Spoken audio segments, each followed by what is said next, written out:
guys. Just did a bit of tank maintenance. I'll be with you in one moment. Thanks for dropping in. Just going to change water on this tank. It's looking a little bit murky. This is my Gem Blue Ram Fry. I will have some better sound quality coming as well. Just once I've done this, I'll stick my mic on. Thanks for dropping in.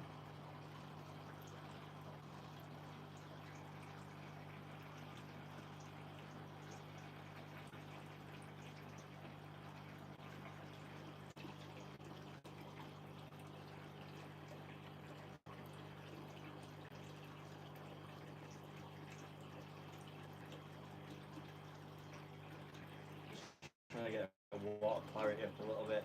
The parameters are on point, but the water clarity is a little bit misty, you can probably see.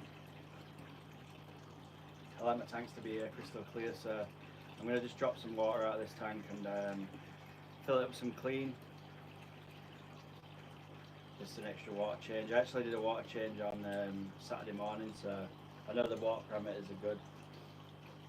Just need to try and get the clarity up a little bit. So I hope you're all well. I hope you're all doing awesome. Hopefully we can get this done fairly quickly.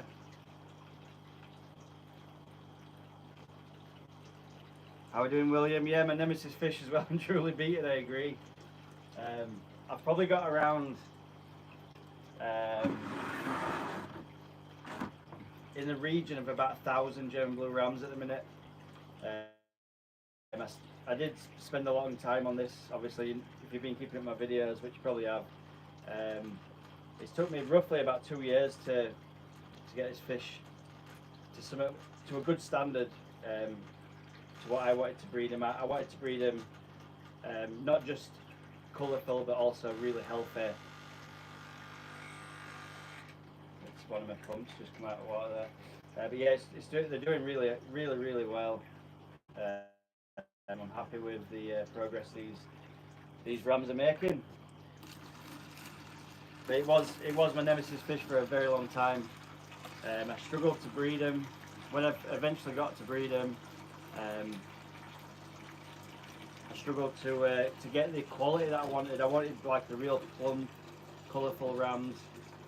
And now I seem to have like a really good strain at the moment. I've got 3 breeding pairs. You've probably seen from the video I popped up on the weekend. And they're doing really nice as well. These guys are growing a little bit slower than normal. I think it's down to the.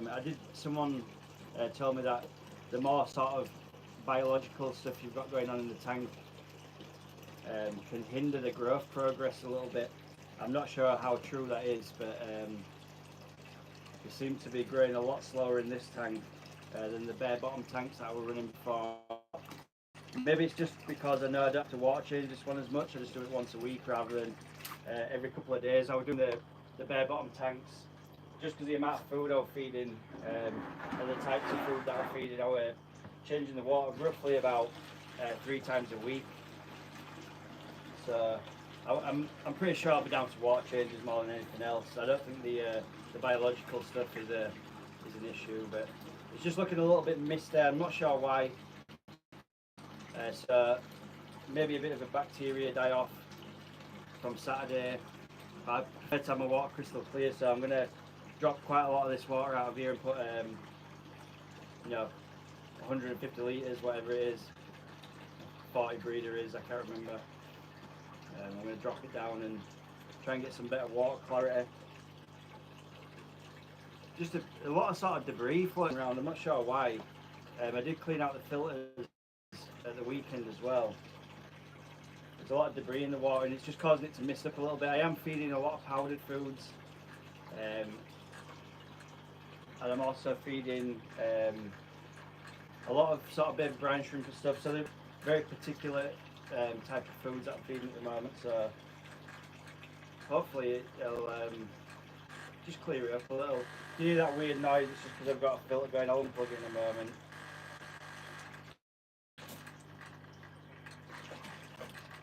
filter's just come out of the water a little bit. It's not happy, so just unplug that little guy. Seems I've caught a shrimp in one of my buckets as well. But yeah, I'll be with you in a second, guys. I'm just going to drop the water down and pump some new water in. It's just, I'm not happy with the clarity of this water. It looks a bit sort of misty, a little bit green, and there's some algae on here. I did have some problems with this light actually, because the light that's on it's kicking out some mega, like it's too bright for the tank really. I just don't have the money to buy a new one at the moment, so I'm just sort of I've put it on a short timer, and hopefully just the less photo period will create less algae. You can sort of see that's actually Java moss just here, but it's sort of covered in algae at the back there. It's just sort of killing it off a little bit, but yeah. We'll drop the water down. I'll put some new in. I might actually do. I need to go down to my local fish shop as well today. So I've got the day off work, and I'm just going to do some little jobs that I want to do, been wanting to do in the fish room, and I might just take you guys on the live stream because I've got time to do it to my local fish store. I need to get some baby brine shrimp eggs and some other bits. I might just keep the live going, jump in the car, and then we'll just do it together. We'll just drive down to the shop and grab some bits. That should be pretty cool as well. Let's see where I buy my stuff from.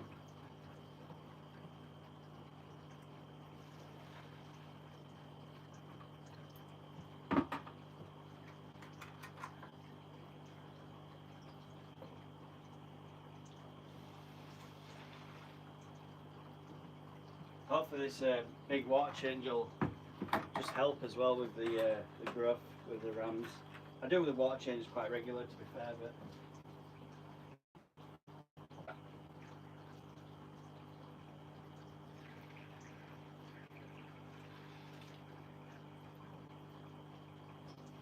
I'm actually just siphoning the water out, and I'll pump the water back in, but the water that I'm taking out is going into a white bucket and it looks very green, so it could be a bit of maybe a bit of both, a bit of bacteria die off, maybe a bit of an algae bloom as well, I'm not sure. But we can easily sort that with just doing some big water changes and get rid of some of the debris out of the water at least. Just trying to get the heater a little bit lower so I don't have to take it out of the water, so I'd have to turn it off mainly, but I do have some Bloody Mary shrimp in here as well, which are really not going to appreciate the water change, but it's just due. It's due a big clean really, this tank. I need to rip it all down, start again I think, and make it a little bit nicer. We might do that in a video. I might do a bit of an aquascape to it or something. I do like to. The fish room tanks are. It's a little bit difficult doing the aquascapes because I'm constantly moving fish around and we're breeding stuff. And when you're doing the aquascapes, you kind of want to keep them nice. You know, like the house tanks that I've got are really nice. They're aquascapes, and they're the ones that I enjoy myself at home. But when you start doing the breeding stuff, they pretty much become a tool in your arsenal, the tanks. So you don't tend to keep them as sort of tidy, nicely pruned.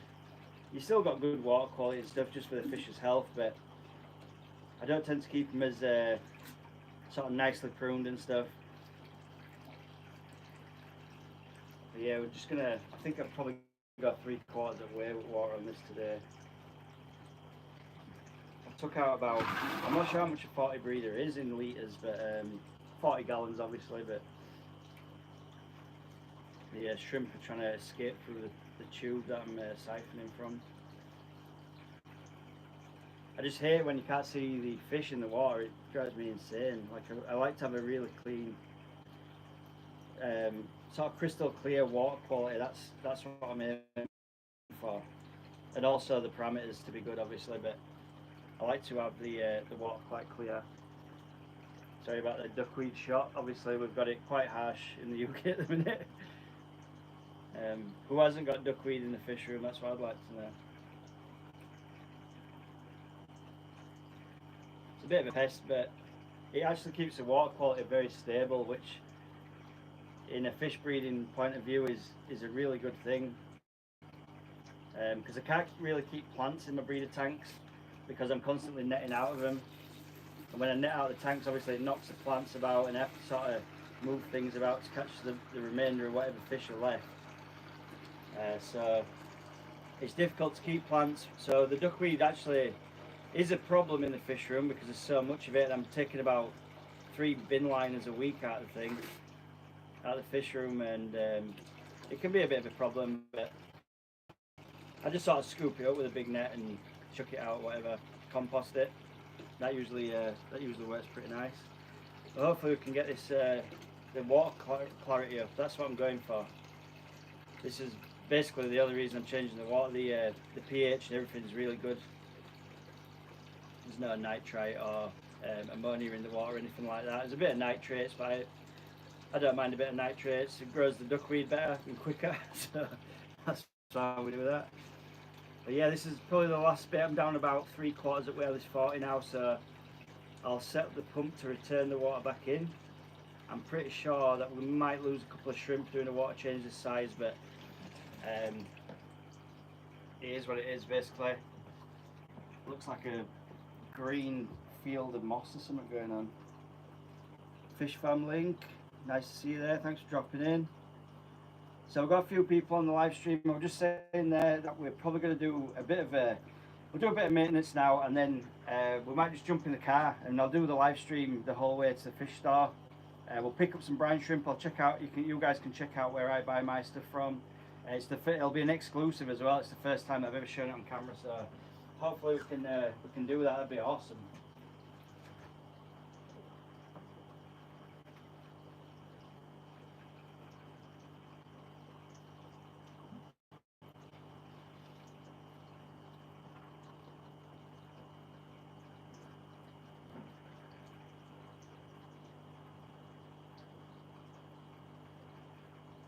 Just going to set up the pump to come back in now. Hopefully this will be smooth.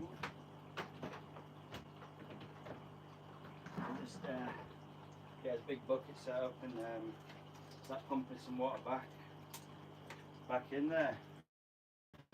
Don't want to leave these guys too long with that little water in there.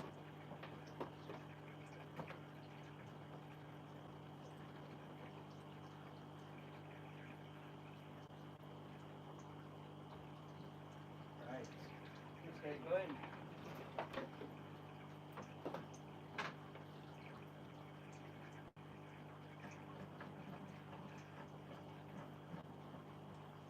It's probably going to stir it up a little bit with it being, it's going to be, might stir the water up a little bit, but I don't think it'll be too bad. I'm just going to try and grab some dechlorinator and throw that in just so we're all good on the chlorine aspects. We've got no chloramines where I come from. It's just we've got a little bit of chlorine.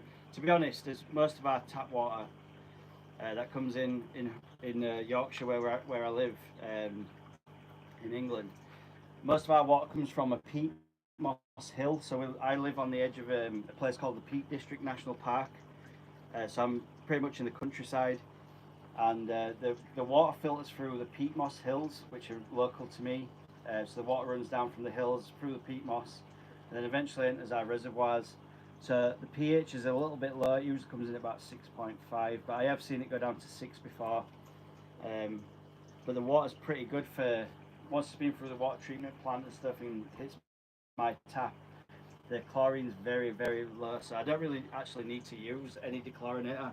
I use it mainly for heavy metals, and also just as a bit of a fail-safe, just in case they decide to chuck tons of chlorine in or chloramines in one day.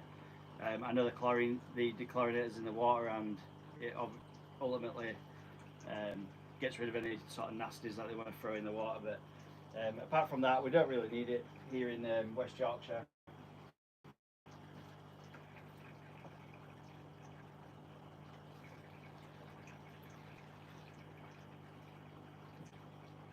So I just started that filling up, guys. I'm just going to check the temperature, make sure everything's alright. I don't want too cold or too hot of the water to go into this tank, especially with a shrimp.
You might also have noticed the camera quality is slightly better. I've actually upgraded my camera equipment. The sound quality is going to be absolutely garbage because I haven't got my microphone plugged in at the moment. But as far as pitch quality goes, it's pretty good. So it's probably a good time as well. I'm going to try and clean. I'm going to try and clean the inside of the glass just in case that's causing any problems. And by problems, I don't mean like actual problems. I just mean because I'm kind of OCD a little bit, and I just like the tank to be really clear. So this is probably going to stir the tank up a lot as well. So obviously the duckweed is hellish as it ever is. It actually looks like some of the misting could be on the outside of the tank. And what I've done is I've used some window cleaner to clean the glass. And what happens is it leaves like a white film that you're supposed to polish off. And I'm not sure on Saturday if I did polish it off or if I just left it on there. So we'll do that as well, because that could be my actual mistake here rather than the inside with a biofilm. I know I didn't wash behind the breeder boxes because, well, I couldn't be bothered, to be honest. So that's my fault, but it is what it is, I guess. Yeah, let's get some, just pump some water in just here. I've got my little Temu hook attachment from Hose now, which I absolutely love this thing. I paid like, I think it were about £6. So on it one it were £3. So I'm guessing roughly, I don't know, $1.50 US, maybe $2 Canadian. I'm not sure. Something cheap like that. Anyway, it was very cheap for what it is. So that's always good in the fish hobby. So what I'm hoping is this clean water that we're pumping in will dilute the foggy water that we've got, and hopefully we'll pull it back around. You can probably see the amount of duckweed on top of this tank is insane. Like that's like a field of green. It's just all duckweed, like literally all duckweed. There's a bit of sort of water lettuce in there and whatever else, but I really like it for the breeding aspect, and that's what I was saying before. When you're using floating plants, because it's got the natural, obviously it's got the water to feed itself, because it's got access to the CO2 and the oxygen in the air, it grows so quickly, and it also takes out the nitrates very quickly, and nitrites. So that's what we like to do. I'm just going to drop the lights as well behind the camera, so we can get a better look at that. So we shouldn't be getting as much reflection on the glass. Yeah, it's still a little bit murky. I'm not sure what's in the water there. It's just like, I do feed a lot of particulate foods. So what happens is when I'm feeding, obviously these are fry, German blue ram fry. When I'm feeding sort of like a carry first bites and all that kind of thing, it fogs up the water pretty bad. Cheers Fish Farm Link for dropping the, do not forget to hit the like and subscribe button. I really appreciate that. I'm currently pushing my way to 1,000 subscribers, so we're at 941 as of this morning, which is awesome. We've got a real good audience on the last video doing the tour. I haven't been on camera for a little while, so I was a little bit nervous about making that video. I've just had other things on, and it just is what it is. But I'm hoping to do a long live stream today. I've got hours and hours remaining. I've done my jobs at home. I'm off work today. Like I said, I'm thinking about doing, we'll probably fill this tank up, and I need to go down to the local fish store to pick up some brine shrimp eggs. And I also just want, I might even just show the whole shop thing, where I go and where I actually sell my fish to, so you guys will get like an exclusive look at my fish store. I'm going to do a quick whip round with that, and hopefully we can make a video there. Well, I know I can make a video there because I've been told I can by the owners and things, so I know I can make a video there, but it's just doing it and having the time and stuff. But I will be doing soon, I think. But you guys will get to see some like real exclusive content there.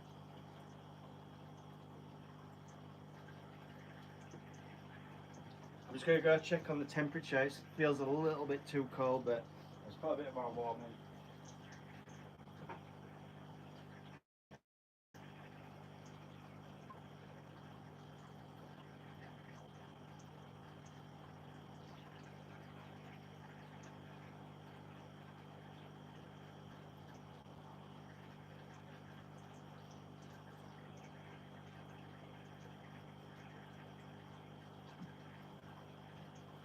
There we go. We should have a balance now. So I've got the basically I've just got like a big bucket really. It's like, well, it's classed as like a plasterer's bucket. It's sort of, I think it's around 50 litres, or a big tote, you guys might call it, over the pond. And what I do is I run a hot and cold tap into it, and then I have an Eheim power head type thing connected to my hose, and that runs into the fish room. So basically, as long as that's filling up outside, I can run it straight into the fish room via a hose and this contraption that I got off Temu. So, and this is awesome. Like, I fully recommend this thing. It's got a tap on it, and I thought, you know, I'll do like 2 water changes and it won't cut it off. Like, there's a bit just coming, it's like downhill, but that's just off now. Like, if I shake the water off, the tap's awesome. I might even just do like a little video on my water change system, and then that runs outside. Well, I'll just show you. I'll show you. It's easier. So then I've got this, and it just runs like along outside. Obviously, this is a plug for the power head, and then I just run it round here, up the decking, and I've just got this like big bucket that's like 50 litres, and I've got a hot and a cold tap, so they're obviously on. The Eheim pump that I use is just here. I'll actually give you the specs for that now while we're on. So the specs for that are it's the Eheim Compact On 1000, and I just drop that into the bottom of the bucket like this. Then obviously it pumps down through this pipeline thing here, and then into the fish room. Ooh, don't trip over the wire and die on a live stream, not good. Get some views there. Then I've just got this Temu thing here, which is just like a push-on grommet type of deal, and that's really good for filling tanks. Like, now it's off, just turn your tap. I won't have it on full blast because it just disturbs everything on the gravel, but there we go. That's how I do my water changes. So when I'm doing the water out of the fish room, I just do it backwards. So I put the Eheim pump in the tank, and then I have this, I'll show you again, I have the hook just here, but on just next to where the taps are, I've drilled through the decking just here, and there's a drain like underneath. So I just hook the the hook into there, and that goes straight down there and then into the drain, which is really handy because then the water just goes straight, you know, to the drain system, and I don't have to worry about it then, because then it's just out of the fish room. But yeah, that's the water change system 101. But thanks for all of you for dropping in. I know we've got, I think it's 3 watching, 1 like. So if you guys can drop us a like or a comment or whatever, that really helps with my page and things. Like I say, I'm climbing up to 1,000 subscribers now. I really need the support, guys. I need everyone to sort of push now for me, and try and get me up to that 1,000 subscribers. I've been wanting to do, you know, to get there for about a year now, and it's been sort of a goal of mine to hit that 1,000 subscribers. Even if you just want to throw like a shout out on your page, or if you're doing a video for yourselves or whatever, or even if you're in another live stream, you can throw up a link to my channel. You know, check out Dave's fish tanks. If they don't like me, they don't have to subscribe. If they do like me, they can. You know, it's just one of them things, and it will help each other out, and hopefully we all get somewhere. So, but yeah, that's been a goal of mine for just over a year now. I've been running my channel for. I'm at 941 subscribers. I just need that 59 more. And once I get to that 59 more, I'll be really happy.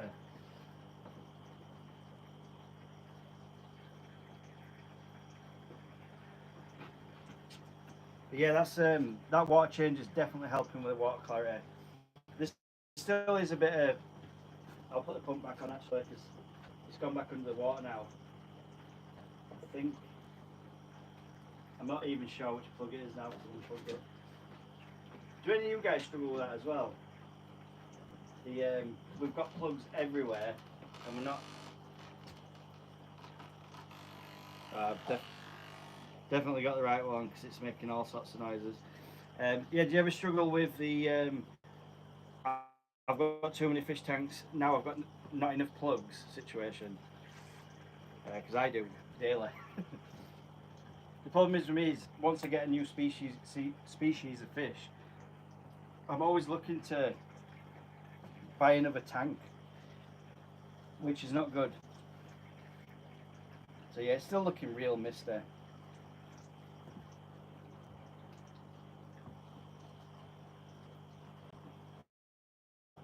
Maybe I'll drop you around to the.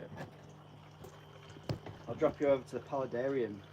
This is quite a nice one. It's really clear. What I think I need to do is I've got the Eheim Pickup 200 on there, but it's out of the water if you can see. I think what I need to do is put the little pump from the other tank on this tank, and then put the Eheim on this tank. Now, I'm concerned about the flow with the rams. I didn't want too much flow. Obviously, rams are not keen on massive amounts of flow. In fact, that's what I'm going to do. I'm going to move the Eheim. I'll bring you back here so you can see what I'm doing. Sorry about the rickety camera, guys. Haven't got my mic on, so obviously the sound quality is not brilliant unless I'm right next to the camera. But I'm going to move. I've got the Eheim there. I'm going to move it into this tank, and then the little pump there. I'm just going to move it over there. It just makes sense because then this will have really good water clarity. That one doesn't need it as much, so we'll move that across.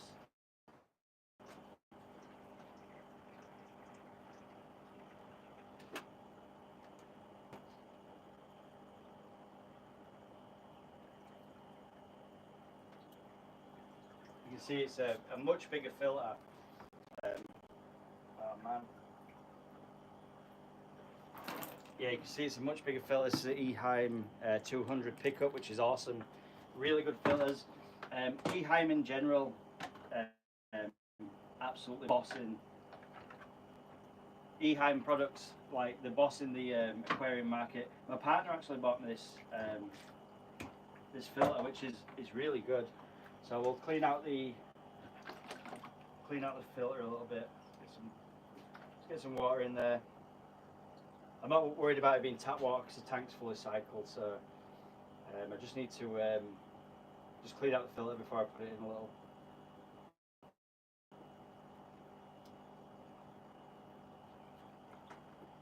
That should be enough water. So obviously this water that's in here will be seriously gammy. But if you've got any sort of plants, what I usually do is I feed my house plants with this stuff, and because it's just rich in nutrients from the manure, fish manure, or poo or pee, whichever one you call it. It's really good for watering, feeding plants and things. That's a little bit cleaner than it was. So I'll drop this guy in here. So simple as well. The Eheim stuff is just like real self-explanatory. Like, you know, just click that on there, done. Stick a lid on it, done. Easy. The only thing I'll find is with Eheim, if you need some parts, so like I need some more of these suction cup things because I lost two of them, and it tends to want to float for a little bit. When you first put it in, it wants to float. It's obviously not doing it now because we're on camera. But if I wasn't on camera, that thing would just be popping off the side. It won't want to stick there because the suction cups or whatever are not so great. But yeah, I need to get some more of them, and to buy them, it's like it's expensive, very expensive to buy two suction cup things. I mean, it's not expensive, but for what it is, it's very expensive. So we'll try this pump. I think it'll be better. Obviously, the pump that's in there is very basic. Just try direct the flow that way a little. I'm hoping within, I don't know, an hour, 2 hours, 3, 4. With fish keepers, we've got all day. You know, we can deal with a bit of time. Everything's patience in it in fish keeping, so.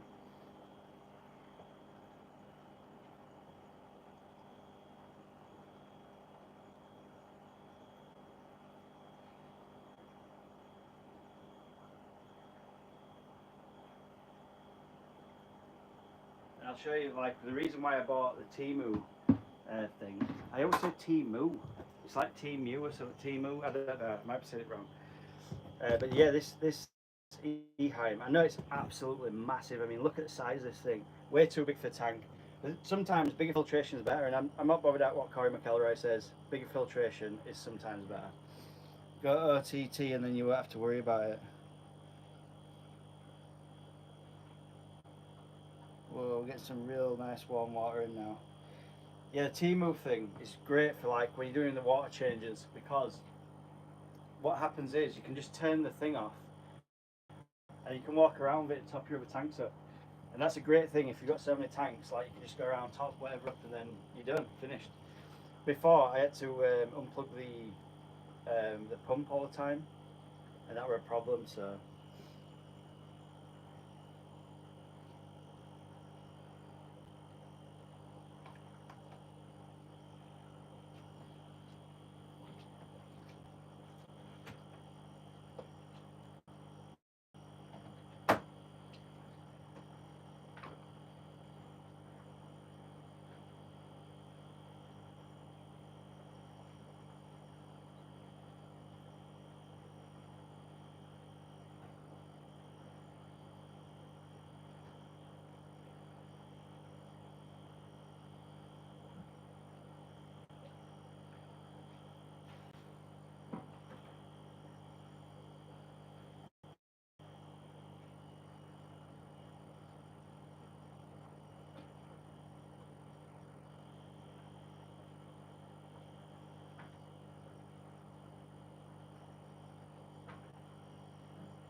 there we go.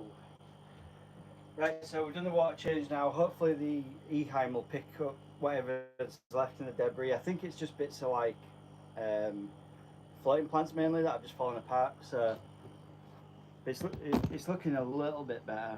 Still looking a little murky, but there's not what we can do about that right now. I'm going to let the Eheim work on that, and hopefully we can pull it round.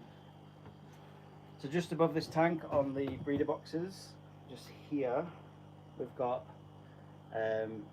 tons of German blue rams. Like, I'm not sure if you can see them because it's kind of light in the background, but yeah, you can just see the guys there. So there's probably about 50 in there, and we've got some just here. We just had some brine shrimp, so they're looking fat and plump and real nice. I'm not sure what this one's doing here. Like, I've never seen that before in a brood. This one's just like mega. I don't know if that's going to be like the biggest German blue ram I've ever seen, and it's just like a shark or something. But I've never seen like these all came from the same spawn, and then there's just like one absolute beast of one just here.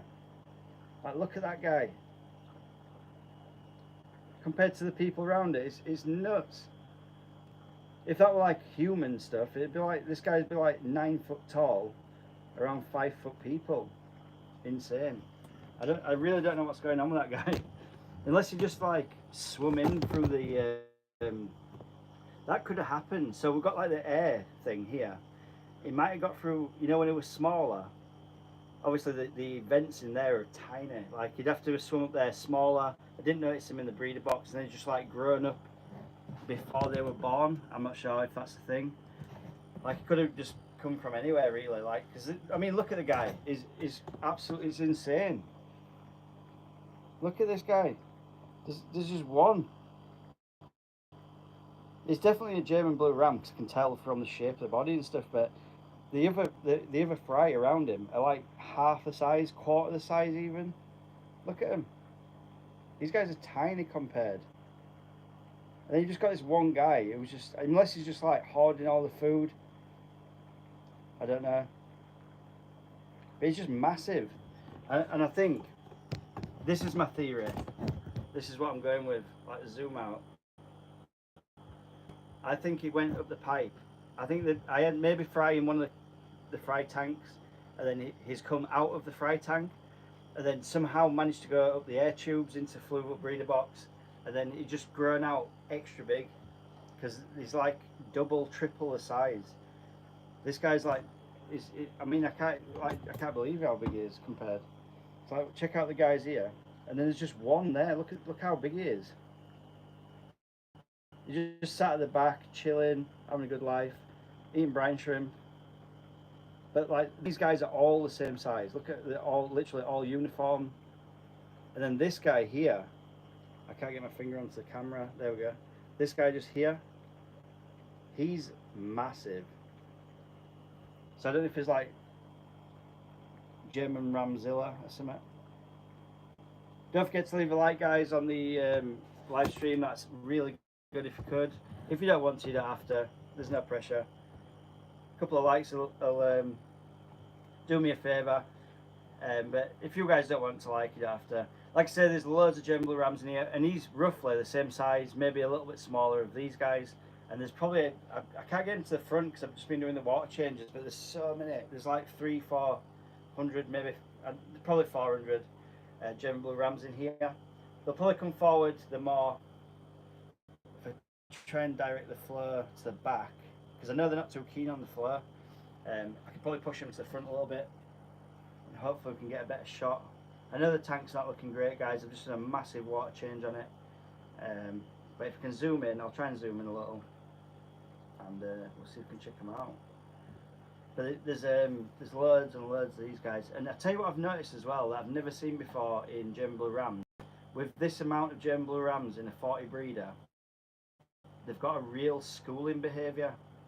So you'll see one sort of dart past, and then all of a sudden they come as like a group, and I've never seen that in German Blue Rams before. I don't know if it's because of juveniles or if it's because that's how they act in the wild or anything like that, but I've never seen that sort of behaviour with a cichlid, especially a German Blue Ram, because they tend to bicker a little bit, which is usual for a German Blue Ram.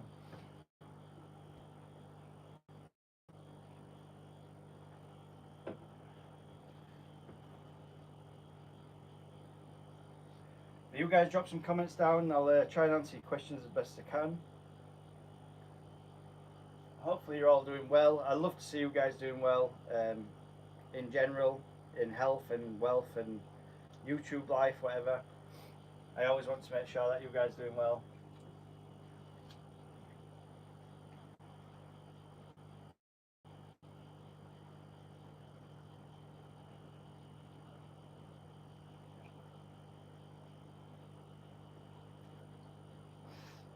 So drop us a comment, leave us a like, subscribe if you like. You don't have to if you don't want to. If you're already subscribed, thank you very much for your time. And thank you very much for taking the time to watch my videos. I appreciate everyone that's on my channel. I do answer back to any questions or anything that you guys are talking about, or subjects. If you want to talk about subjects, then we can do that. Robert Lake saying, really enjoy watching you grow your channel. Seemed like a good guy and very knowledgeable. Thank you very much, Robert. Knowledgeable because I've got some serious obsession with fish keeping at the moment. But yeah, my fish keeping in general has grown significantly over probably the last 3 years, I'd say. After getting my fish room, especially, once I got my fish room, I got into breeding properly. That was where it started to grow. I mean, I've looked back at a couple of my old videos and just thought, what the hell were I doing? You know, keeping 900 bala sharks in a 20-litre tank. And other things like, you know, we're trying to breed plecos and all that sort of stuff. And plecos are not my thing. I've always called the German Blue Ram my nemesis fish. And I've spent a long time, like over 2 years, trying to perfect the German Blue Ram.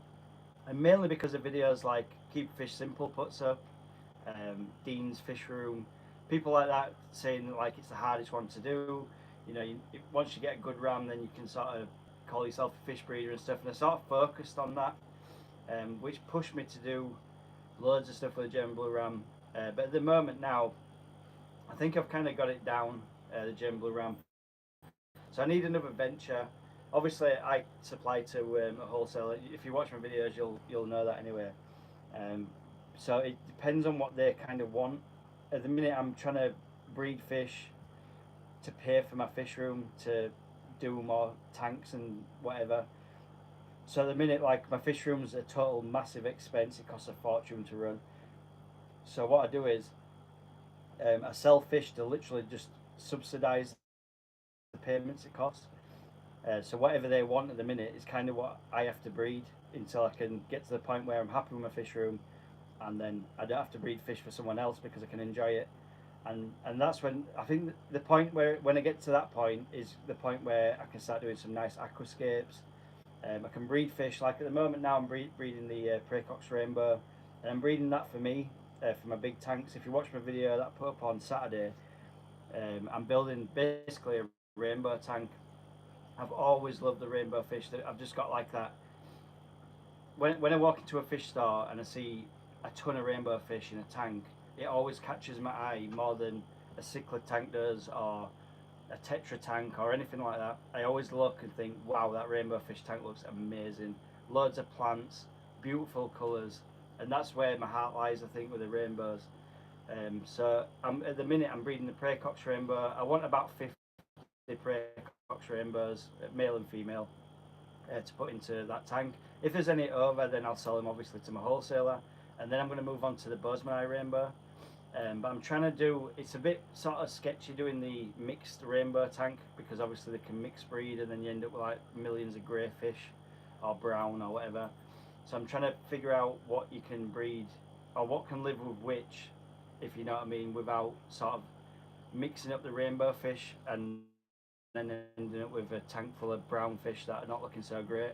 Obviously I'm on YouTube, so everything that I put up on YouTube is it's under scrutiny by fish keepers that have been keeping fish for 50 years, 20 years, 1 year, 3 years. You know, whatever I say sort of is heard and seen by many people. So I want to do it right, and I want to do it the way that I want to do it. Is I enjoy it, but you guys can see how you can easily build a tank like that. I mean, that tank's only 550 litres. I know it's a massive tank. It's very expensive to buy a tank that size. But if you're into sort of tanks that size, and building something that you want to keep and look after and nurture, whereas like this tank's misty, I've got these pieces of wood in here that I can just lift out. This for me is a profit sort of margin thing. So I know I can lift these bits of wood out and I can just scoop the fish up and they can go to the wholesaler, and that'll make me money to do more projects in the fish room. We'll give you a bit of a change of view as well. We'll put you on the Paludarium tank. So the reason why I do the breeding is just to fund the fish room. That's the only reason. If I had money extra to pay for the fish room, would I breed fish? Probably, but I wouldn't breed them as to a point where I am now, where I'm breeding like 2,000 German Blue Rams, or you know, like going extra. So Rob's just saying there, I've also got into breeding certain fish. I've bred Albina and Bronze and Peppercorys, and I have so many I can't keep up. Yeah, that happens as well, Rob. Definitely.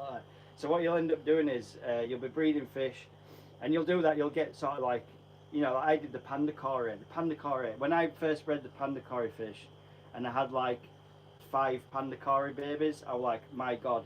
I put them in like a 20-litre tank, and they was so mothered. Like I looked after that tank like it was a baby girl, whatever. I fed it perfectly. Every 2 days it had a water change, and I made sure that no matter what happened, them little pandas were going to survive no matter what. So I went on the Corydory thing.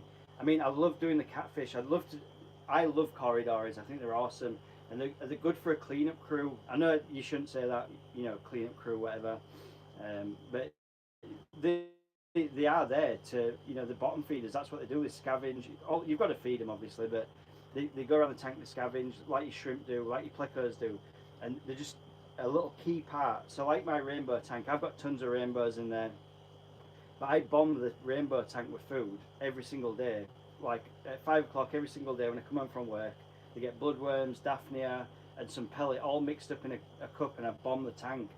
So they get loads of that food. But what happens is, the pellets sink really quickly, and followed by the bloodworms, followed by the Daphnia, and whatever falls past the rainbow fish ultimately hits the gravel on the bottom. So what happens then? The food could just rot away, and then your tank's destroyed because you're hitting ammonia spikes, nitrate spikes, whatever. But if you've got that little cleanup crew, then panda cories or the bronze cories, albinos, and they just go around scooting around and grabbing all the bits, then we're good to go out here. But yeah, that's a really good fish to start with. The bronze cories, I've actually got some bronze cories in here. Where they are, no one knows, but there is some in there. I've never actually managed to breed the bronze cories at all. I mean, I had a big group of them, probably about 10 in a 20-litre tank, and I was bombing them with bloodworms and white worms and all sorts, but they never seemed to breed for me. So you're one up on me already, Rob. I'll be honest with you.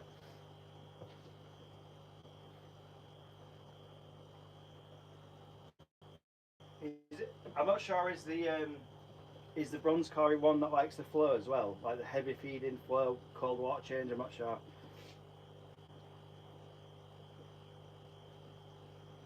I know with the pandas, what I used to do is I used to do like a 50% water change, and I collect rainwater in a bucket.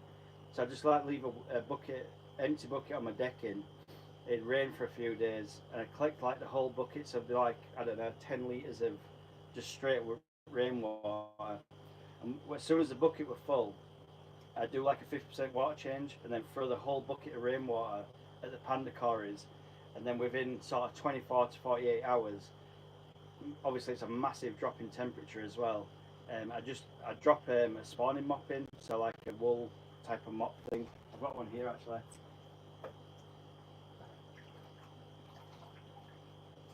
So I just drop like this kind of deal with a wine cork on it. And then I just chuck that in the panda cory tank like that, let it float around, and then I'd get it sort of about a week later, and there'd just be tons of eggs in it. And them eggs obviously were fried, because I did do the panda cory thing. I did some videos on it. I would sort of I'm amateur now still. I'm only like, I don't know, 4 or 5 years into fish breeding at the moment. And when I was doing them, I was like maybe 6 months into fish breeding, so I was like reading books and watching loads of videos online, and that's how I used to breed the pandas. And the pandas were actually the way into me selling to wholesalers, because I ended up with, once I'd done like 2 or 3 years, I ended up with a tank of about 70 pandas, and I was like, Jesus, I've got too many of them, where can I sell them? So I approached my local fish shop, and I was just talking to the guys behind the till, and they said to us, like, you need to speak to Brad, like the guy that owns the place. He might have them off you. So I said to, caught up with him, whatever. I said, look, I've got these panda corridors, I've got way too many, I don't know what to do with them. He goes, well, I've got wholesalers, I can take them off you, all of them. So like, that's cool. And obviously when you sell to a wholesaler, you just got to take whatever price they say. You can't sort of barter with them, especially if you're trying to make, I see a lot of people and they put too high a price on the fish that they're breeding. So like, this is my hobby, so regardless what happens, I'm going to keep fish. That's the way it's going to be. I'm going to have the corridors, I'm going to have the rams, I'm going to have the rainbow fish, whatever. I'm always going to keep fish. So if the fish breed, and then I can manage to bring them up like I'm doing at the moment, like I'm not a master breeder or anything like that. I just breed fish and then sell them. Like it pays for what I want then. So I thought, like if I can just do a bit more. So I did the Praecox rainbows, and I was doing the Praecox rainbows and breeding them really well. And I was doing like the week tactic. So you leave the spawning mops in with the parents for a week, and then you put the spawning mops from the parents' tank into an empty tank, and then you leave them to hatch for a week. And then what you do is take them out of the tank again, put them back in with parents, and just keep doing that every 7 days. Just keep rotating the spawning mops. So I use 3 spawning mops in my spawning tank for my rainbows, and I'll just keep rotating them. There's 3 in the parents' tank at all times, and there's 3 in the juvenile tank at all times. And then what I do is every Friday I take the spawning mops out of the parents' tank and I put them in the juvenile tank. I take the juvenile ones out, I and put it into parents' tank, and that way you'll always have eggs hatching every 7 days, because they're laying the eggs, then they're hatching their eggs, and you're laying your eggs and hatching your eggs, and that's a really good way to make money if you can get somewhere to sell them. If you're doing fish room projects or like, you want to buy a new tank, you know, like if you can get somewhere and just say, look, I can breed you, I don't know, 300 Praecox rainbows. Would you be willing to take them for store credit, or you know, can you buy them off me for cash? Then that's a real good way, because the rainbow fish is quite reliable. As long as you get into, you know, you can feed them up and stuff like that. I mean, I just use the Carry First Bites. Everyone bangs on about Infusoria and all that sort of stuff. You know, get Infusoria. You need Infusoria to breed fish. You don't need Infusoria at all, unless you're going into some like real microfish. I've got Infusoria now, but I didn't when I first started. I didn't use Infusoria at all. But I do a mixture every day. I do 3 feedings. So one before work, I'll do a Carry First Bites, Infusoria, and micro worms, so Walter worms, and I mix it all up in a tub, and I just use a pipette and I squirt that into my fry tanks, and until they can take baby brine shrimp. At that point, when they're on baby brine shrimp, so when you start seeing the pink bellies, so what I usually do is, after about a week or so, I'll just put a little bit of baby brine shrimp into the tank. You'll start seeing the pink bellies just like this. So these are my German blue rams just here, and you can see like the pink bellies. So these have had baby brine shrimp today. Like underneath the bellies, they're all pink. So as soon as I see that, I know the fish are on baby brine shrimp. But what I'll do is, because there's always some that are not as sort of matured up or ready to eat the baby brine shrimp as some of the others, what I'll do is I'll feed for that. Once I start seeing the pink belly, I'll do the baby brine shrimp for a week, and also a Carry First Bites at the same time. So I'll put the brine shrimp into the water, and then I'll just sort of do the Dean Tweedle thing off Dean's Fish Room if you've never seen him. Paintbrushing the Carry First Bites and just like flick it across the water like that, and that'll just give a layer of the food on the top. Because what happens is they'll absolutely cane round. They'll have all all the brine shrimp will be gone in a few hours, but what will happen is the Carry First Bites that's floating on the top, it'll start sinking really slowly. Once it gets wet, it'll start to sink down the water column, and the fish will take that as well, and that just gives you a few more hours to get onto your next feeding. So do the morning, then straight after work, the minute I walk into my house, I walk literally straight through the house into the fish room, and I'll feed again, and then I'll leave it then, and then just before I go to bed, sort of 9-10 o'clock at night, I'll go in the fish room again and I'll feed again, and that's the last feeding. So then I'll do that 3 times a day, and like I say, once you get onto that brine shrimp, you're just in for a winner. It doesn't matter what fish it is, if it's rainbow fish or cichlids or anything. Once you get that baby brine shrimp going, you'll win. You know, you've got the fish pretty much. As soon as I know, if I've got 200 German blue rams in one of these fluvial breeder boxes here, if there's 200 fish in there, like I've got tons of them in here, you can see them all swimming around. Once I know these guys are on baby brine shrimp, every single one of them will survive, guaranteed. If they're free swimming on baby brine shrimp, then we're in, we've won it. So like I've got these guys here, I've got the older ones just next door, and then there's like 300-400, I don't even know how many, there's tons of German blue rams at the back of this tank as well. So yeah, once you get going on it, you're pretty good. If any of you guys got any comments, please do leave a like on this live stream as well. If you could just click that button, it takes 2 seconds. If you don't like my channel, then fair enough, don't click it, but if you do, it really helps me out. And I'm on the way up to 1,000 subscribers at the moment, so it really helps me out. But yeah, if you've got any questions or you want to talk about anything, just drop a comment in the comment section. I've just been talking to Rob about doing the Corydoras. He's just been doing the albinos and the bronze cories. Oh, and also the peppered, I didn't see that as well. So you've got literally all of them, all of them.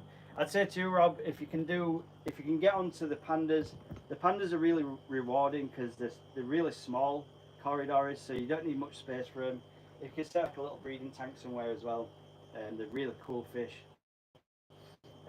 Then you can sort of go up the ranks. Then I think some of the the lasers, they're quite a hard ones to do. But I always say, I always promote Keep Fish Simple. I think that channel's awesome. I got a lot of information when I first started fish keeping from there.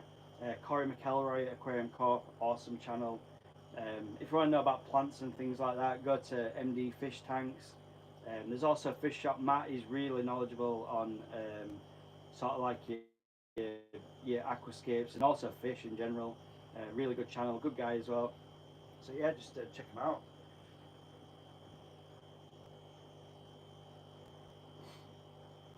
What fish do you keep, Rob, if you don't mind me asking, in general? Fish Farm Link, if you're still about. Let us know what fish you're keeping in your tanks, and we'll talk about them for a little while.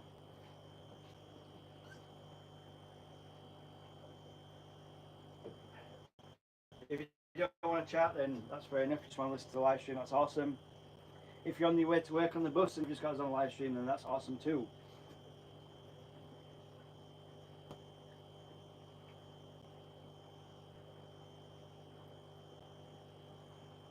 So this one here was a bit of a project that I had set up a little while ago.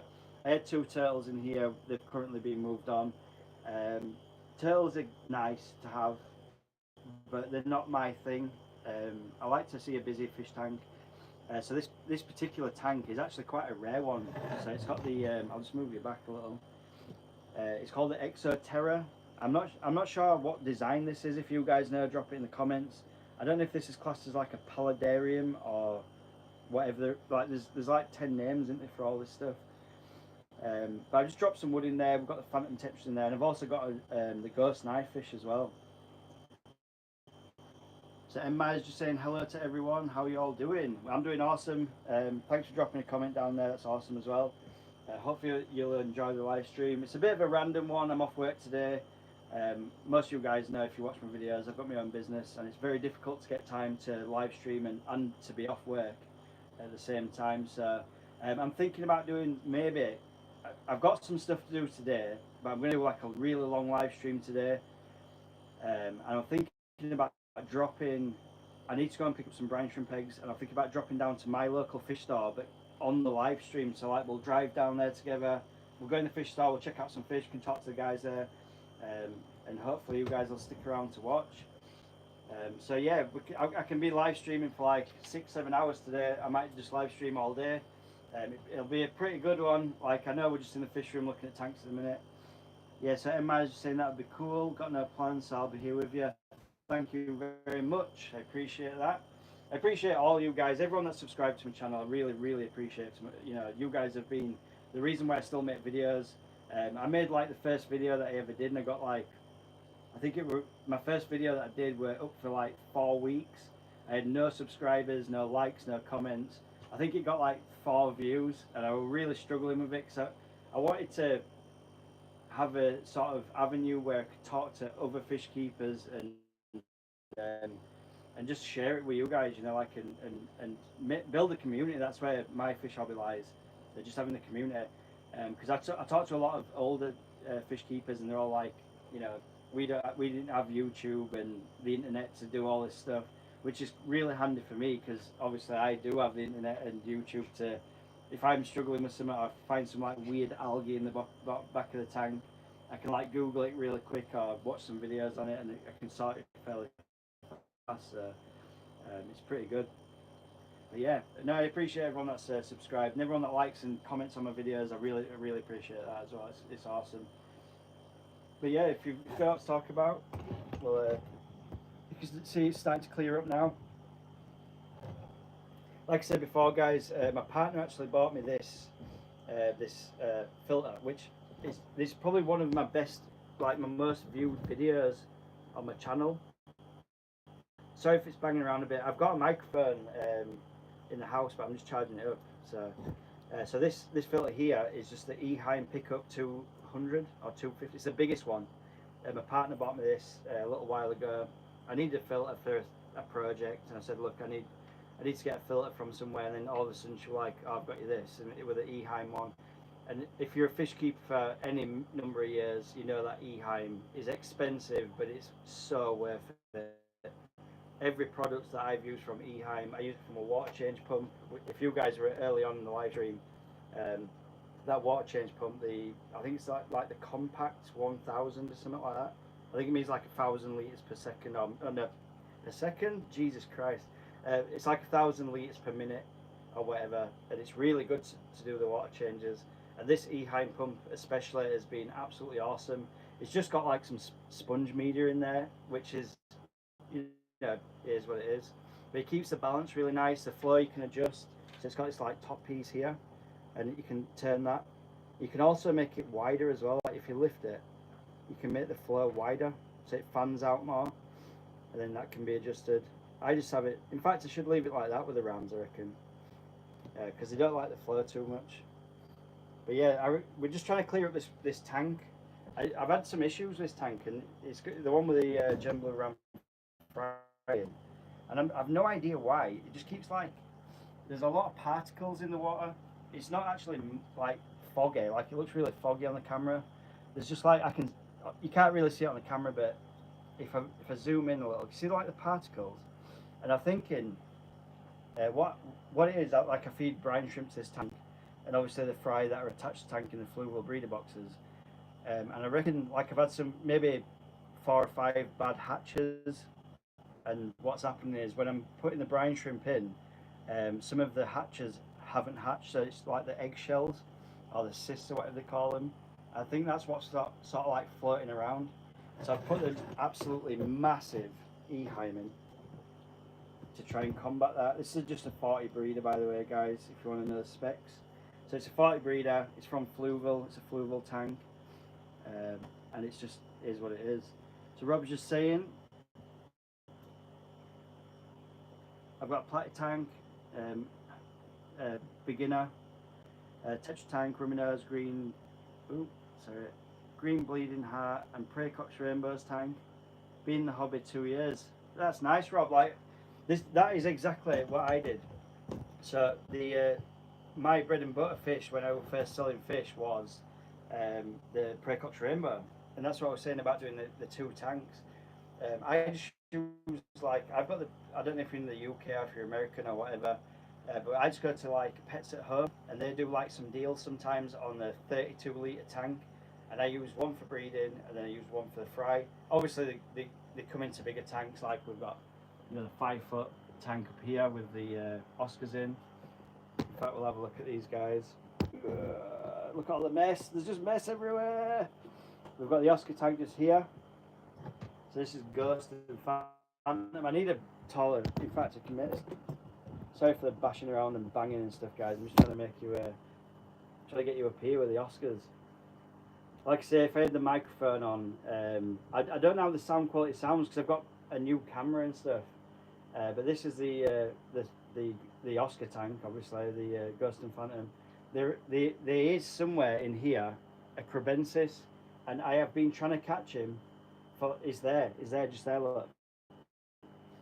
That's a Pelvid Chromis Crebensis, and no matter what I do, I tried this net. So I've got this net, which is massive, like this whole big net, and then I've got a little one. So what I usually try and do is chase the little one into the big net. Yeah, but I cannot catch it. There's nothing in the tank. Like, there's a bit. This here is active carbon in a mesh bag, so it's like, this. Yeah, I've got active carbon just like this in a mesh bag just here. There's 2 massive sponge filters in there. I think they're like, I don't know, 4 inch by 4 inch, massive ones. And then we've got a power head and a heater. I've tried to catch this Crebensis. Like, look at the guy. He's just there. Where is he now? I've lost him. He's there, look. This Crebensis is like Usain Bolt on steroids. Like, I cannot catch it. I cannot catch that fish. So he's been living in there with 2 massive, like Ghost, let me zoom out. Ghost up here. Ghost is like 9 inch, 10 inch long, so the white one.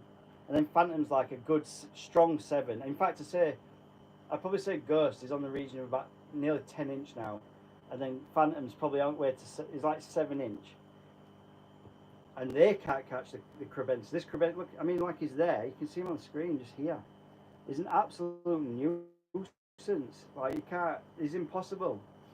But he just lives with the Oscars now. I think he thinks he may be an Oscar. I think the Crebensis could be an Oscar.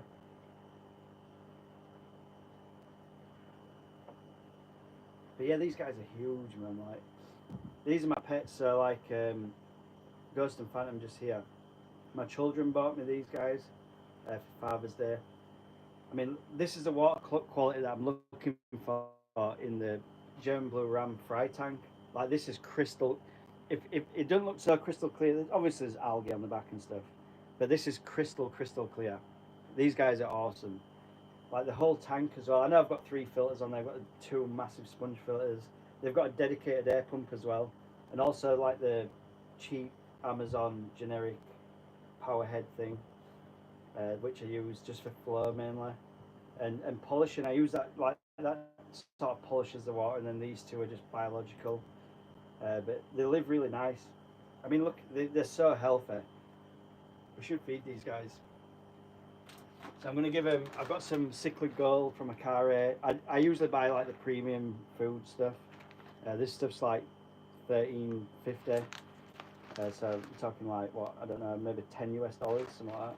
So these are just the Cichlid Gold sinking ones. They've seen it, like they want it, you can tell. So we'll drop some of these in. They're obviously sinking ones, so they'll go straight to the bottom. And I'll try and drop them in. So M's saying those 2 are pretty Oscars you have there, buddy. He's also saying he's from the UK, which is pretty nice. So yeah, Rob, what we're saying is if you go to Pets at Home UK, they do like I think it's like a 32-litre tank, something like that. If you go in there, I mean, I've got some set up on this side of the fish room. They're all out at the minute. Like, I've got my lights out. Just let me spin round. Oh, got a ceiling shot. So these guys up here, I'll whack the lights on quickly for you. I always forget which one it is. I've got them on like Tapo plugs, so Wi-Fi plugs. So there we go. So these tanks that I use up here, this is my Apistogramma Cockatoides breeding tank. I've got German Blue pair there. But these ones I use for breeding, they're really good. So what you want to do is just get like a couple of these, and then like maybe 2, and do the rotation. So this is the, like down here, I'm not sure if you can see that on the camera right there. So this one here is the Rainbow Fry tank. This is a bigger tank, it's like 100 something litres, whatever. And this has got the eggs in now. So this, obviously this has been in the Praecox Rainbow tank for a week.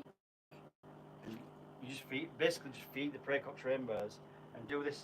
Like, this is so cheap to make. Just buy some acrylic yarn, so like wool, and just make sure that your missus or you drinks loads of wine, and keep the corks, and then you can just like wrap it around the book. There's loads of videos. I think I did one maybe once upon a time.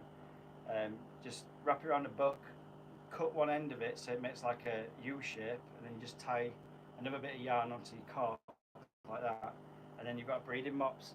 And what you do is, once you've had it in there for a week, so most of these will hatch, I think. Yeah, so there's some eggs there. I'll try and zoom in for you. These guys are ready to hatch like any minute. Where are we? So you can just see here. See that? See that little egg there? So they're absolutely tiny. There's 2. There's one here and one there, like side by side. So they're ready to hatch because they've gone like nearly black. But this has sort of been in that tank for like, I don't know, not long, overnight. But I keep my tanks really warm as well. So if this tank, your hatching tank, I keep it at 80 Fahrenheit. So let me just have a look what that is. I've forgotten what it is. So 80 Fahrenheit is like 27 Celsius. So if you keep it 27 or above, the eggs will hatch much quicker. And then what I do is I do the Hikari thing. I've lost everything. When you're on camera like this, you just lose everything. I've usually got, oh, it's here. So this is, I just use Hikari First Bites. I think it's like £3 Pets at Home, something like that. And then you can use anything really, like, I mean, some tweezers. Just get a little bit on there. I'll use the other side. So the tweezer's got like a flat end on. So just get like a little bit like that. Then what I do is just go over the top and just tap all over the top. If you're doing the Praecox Rainbow, you kind of need to do that. Spread it all over because they won't sort of go for it. You need to have it dropping everywhere in the water column. And then, like I've got frying here, there's obviously tons of duckweed because it's a fish room. But there's tons of rainbow fry in there. And once you start getting them sort of like eyelash sized fish, then you're good to go, man. Good to go. Make some money. Let's see who's in. Red Laser's watching. Nice to see you. Red, I haven't seen you for ages. To be fair, I haven't done a live stream for ages, and I haven't done a video for ages. So, Red's one of my mods. Awesome dude. So, nice to see you in. Everyone's a good one.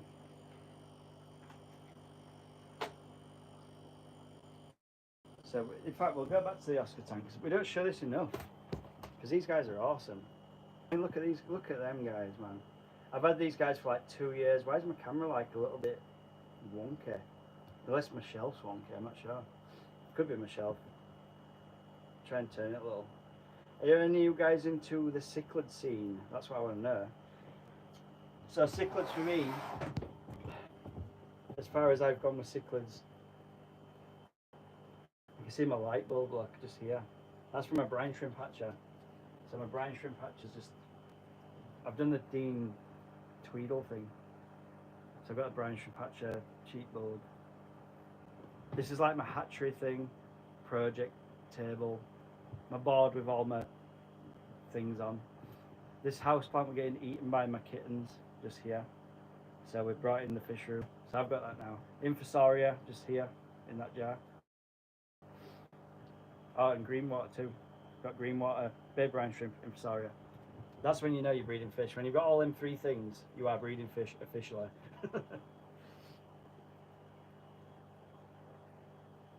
But yeah, I hope you're all doing well. I always say that in my videos. Like I genuinely mean that. Like I'm a nice dude. Like, you know, like I just want everyone to be like happy and just. I don't like falling out, fallouts and stuff. I just don't like that. I don't like fallouts. So we're going to chat. Red Laser. Caught the late lies late. That's hard to say. Caught the late. Caught the late last live when you chat stopped moving last time. Are you early? Are you early for me? That makes no sense, Red Laser, but I know it does to you. Oh, Jeff and Rob. Yes, I haven't been watching many lives as well. That's to be fair, Red. I haven't had much time to do anything. Obviously, you know that I've got my own business and stuff. We've been having some home improvements as well, so we've been having some decorators around, and obviously I've got children, so that's children take a lot of your time. Oh, you just woke up? Yeah, that's cool, man. That's cool. Whenever you're ready, get yourself a coffee. It's just awesome to see him in the chat and catch up again. That's what I love. This is what I love about fish keeping, because we've all got that sort of common. We've all got that common thing, haven't we? So, you know, it doesn't matter if it's a month or a year. You can sort of go back to the people that you talk about. You know, you talk to, and everyone's cool, man. It's such a good hobby to be in. Especially like there's so much knowledge out there as well. Like when I first started fish keeping, I could talk to someone for like 5 hours about the same thing. Like someone had said to me, a very basic thing, have you cycled your tank? And I was like, well, I don't know, because I'm new to it. And then they tell me about this nitrate and nitrites and ammonia and all these little things that I never thought about. And they're like, you need to get a water test, and when you start testing your water, and your tank's got to be running for 6 weeks, and all this stuff. Like, you just don't think about it. When you're a kid or you're younger, you just think, oh, you just get a fish, put it in water, and it's going to live because it's just a fish. It lives in water, you know. But in theory, the reason why I love fish keeping so much as a hobby is because of the science. I love science at school, and like the water science and the relaxation from it. Like the big tank I've got in my living room, I can sit there for hours without any sort of television or anything on. When the kids are out or the wife's out, I can just sit back and just chill out and watch my tanks, and it's cool as. Red Laser just saying I was late last time and the chat stopped for you. You must have missed me. Sorry about that, Red. I didn't see that.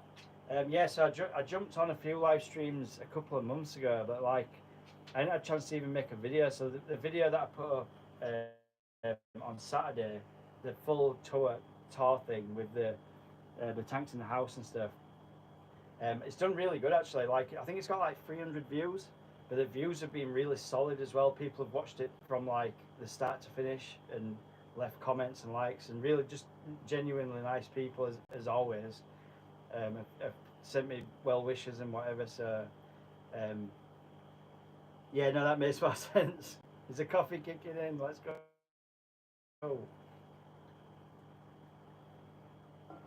But yeah, I've got some real loyal like mods as well. Red Lazy are one of them, especially. You always jump on the streams. I really appreciate that. So I mean, I'm looking through now. I need to make William a mod. If you're still in there, Will, I'm gonna make you a mod because you're awesome and you're always on my live streams. You always comment as well, which I really appreciate that. You know, when people they've got a little bit of input, they like my videos. You know, they just want to drop comments and stuff. I like to make them moderators and just give them a bit of, you know, they can do stuff on my channel and stuff then and help out and sort of keep all the idiots out of, you know, live streams and things. I've got loads of like shy live stream watchers there, which I don't mind. You know, if you guys don't want to chat, then don't want to chat. But if you just enjoy watching my channel and my videos, then that's pretty cool as well. So I reckon we can go for, we're at 84 minutes. I reckon we can go for like, I don't know, 5 hours today, something like that. Something crazy.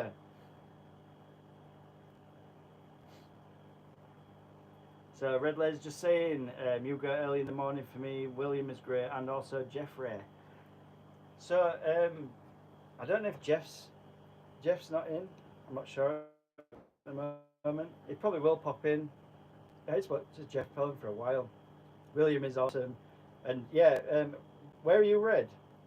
Is it Canada, America, North America? I can't remember. I've got people from literally all over the world. Like some people from Oz, some people America, South America, Australia, just everywhere. You know, I had someone a couple of weeks ago that were from like bordering Russia or something, and Ukraine. I don't know.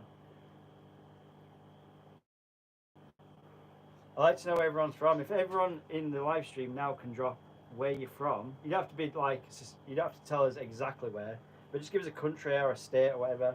That'd be awesome. William's back. He's been doing some water changes. I'm in and out. I've just made you a mod, William, because you're awesome, and you're always on my streams. That's pretty cool. Red, I knew you from Canada. I've asked you that like 3 times before. I know where you're from. You like my favourite mod. You like my best mod. Red Laser, by the way, if he's on your channel or on your subscriber list, is like the most loyal mod you can have. And if there's not a mod on your channel, I can't remember. If there's not a mod on your channel, then you need to make them a mod because they're awesome. So Craig Catfish Caves just dropped in. Nice to see you there, Craig. I think you're all the way in New Zealand. Thanks, overrated. Not overrated at all. I said this before on a live stream. Very cherished mod on the channel. Number 1 on my mod list, guaranteed, and everyone else's mod list. I'm pretty sure.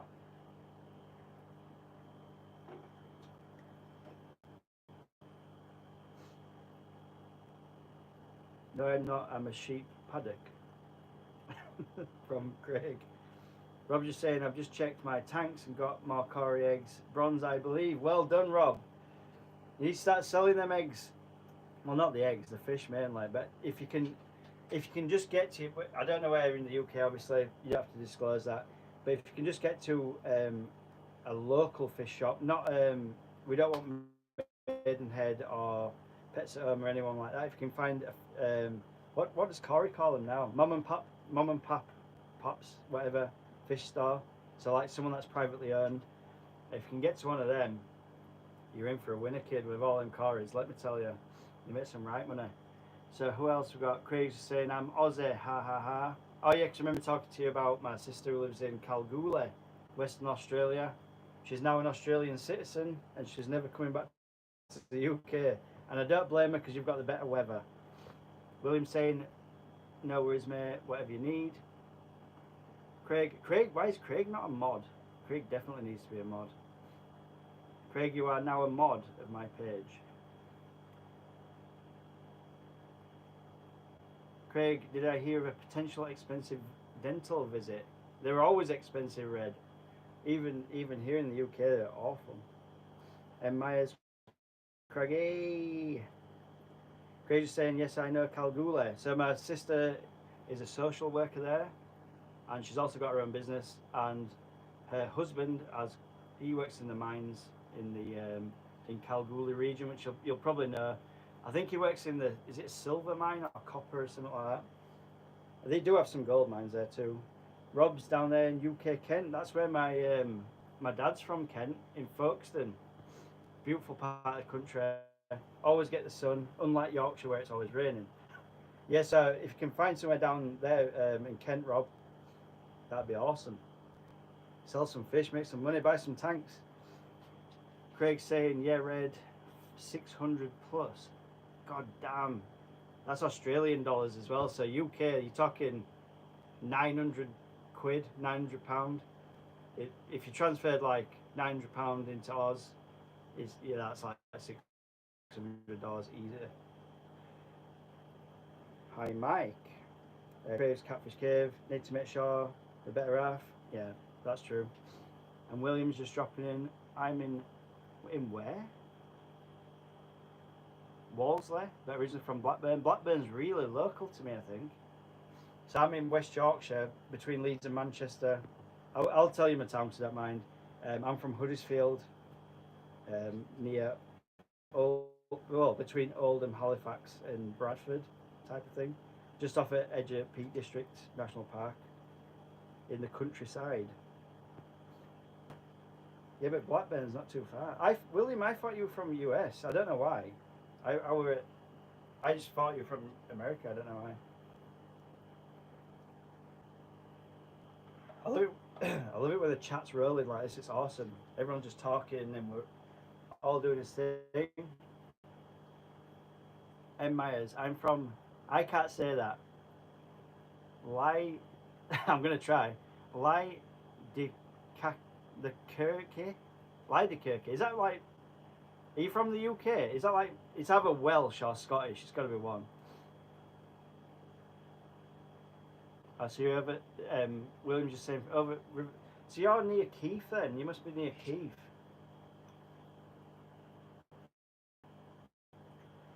William, that is. M. Myers. M. Myers, what is your actual name? Are you from Belgium? Yeah. Well, that explains everything.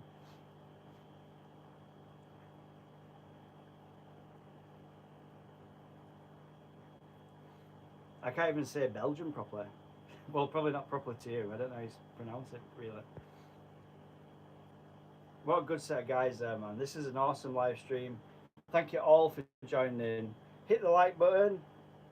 Talk to everyone in the chat because everyone's awesome. Pretty much everyone that's on my live streams is awesome. It's pronounced as Lee the Kirky. Lee the Kirky, is that right? Rob's from Ashford.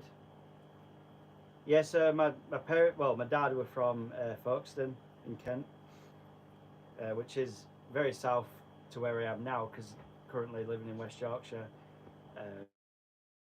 Like I said, in Huddersfield, which is very north. I actually did a massive trip the other week. I don't know if I mentioned it on my streams or out. We went to northern Scotland, and I've never drove that far before. To you US and Canadian people in this live stream, it's going to sound like going to the shop for you, this trip. But anyone that's from the UK, so I drove from West Yorkshire up to Glasgow, which were 4 hours, and then all the way up to northern Scotland, which were 401 miles. It took me 9 hours. Yes, American and Canadian people, I know you drive that far to go and get your groceries, but 9 hours in a car and 400 miles is very far in the UK. I know we're only a small island. We could probably fit into New York. So yeah. So M Myers is just saying his real name is Jeffrey. M Myers is for his screen name, Michael Myers. Yeah, I get you now. I'm with you. I'm with you, Jeffrey. Hopefully you don't go around doing that kind of thing. I know it's nearly Halloween. I bet you're tempted.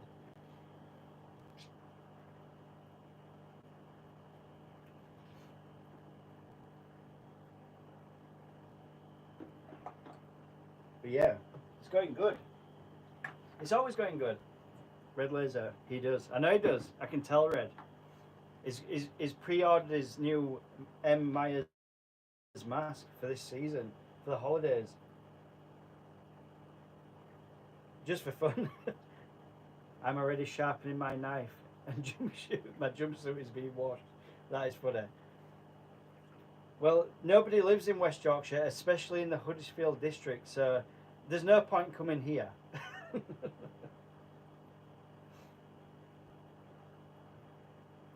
So that's a good subject. What is the favourite? What is everyone's favourite horror movie? Put it in the comments. Poor Kim. I'm assuming Kim is the partner of Jeffrey.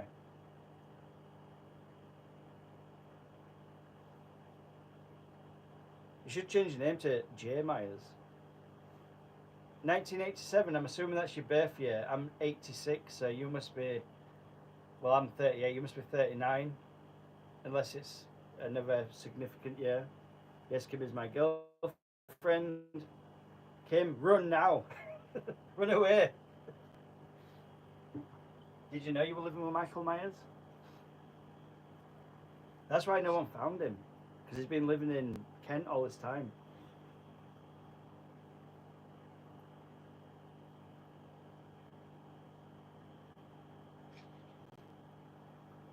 Who knew that Michael Myers was from Kent? I always knew why I didn't go south.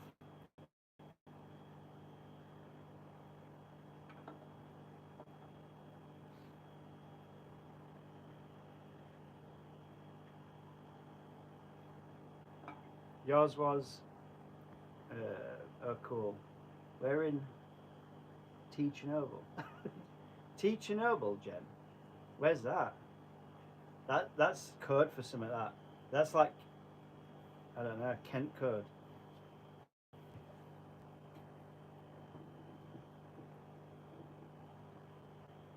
Is that Kent code?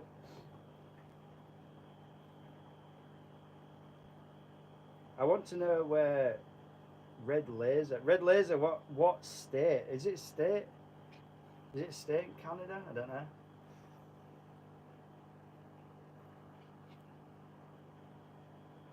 I'm very close to.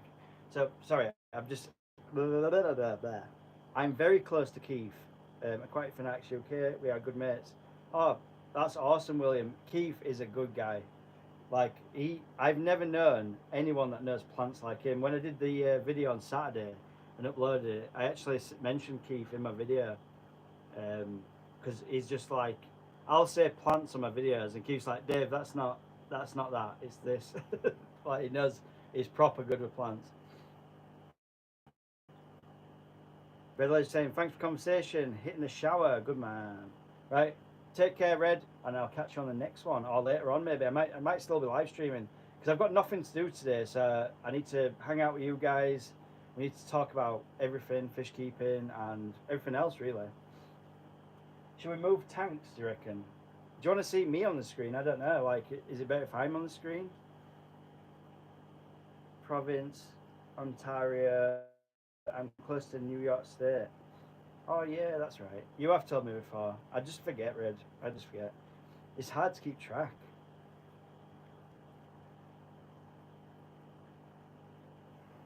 Yeah, he is a very. I always find that William is a very, very genuine guy. Red, hopefully we'll see you later on. If you can drop in, that'd be awesome. If you're busy, you're busy. You know, we'll catch you up on the next one. But thanks for dropping in. Thanks for being awesome. And I'll see you next time. But yeah, Keith's just a genuinely nice guy. Like, I watch his videos. So is Rob. Though. Like Rob's awesome as well. So is Jeff, like Jeff Pelham. There's so many people that are awesome. There's like a bit of a group thing, you know. Like I know we ain't got the big channels, have we? So we're just like kind of all the big channels are money making and doing all this stuff, and we're like the genuine fish keepers. I think, you know, we're not looking for them big views and whatever. And you know, like if I get 100 views on a video, I'm happy. Like it's well good. And Myers saying thanks for stream, but you dropping off as well. Jeffrey, sorry, not Myers. Yeah, there's just so many nice people out there. When you get like the community going, it's really nice. Like it's so good. Yes, trapped behind the computer in a few hours for the rest of the day. Oh man, that's sad news. I'm assuming it's early morning. You got to work and stuff. So have a good one, and we'll catch up soon. Take care of yourself, Red.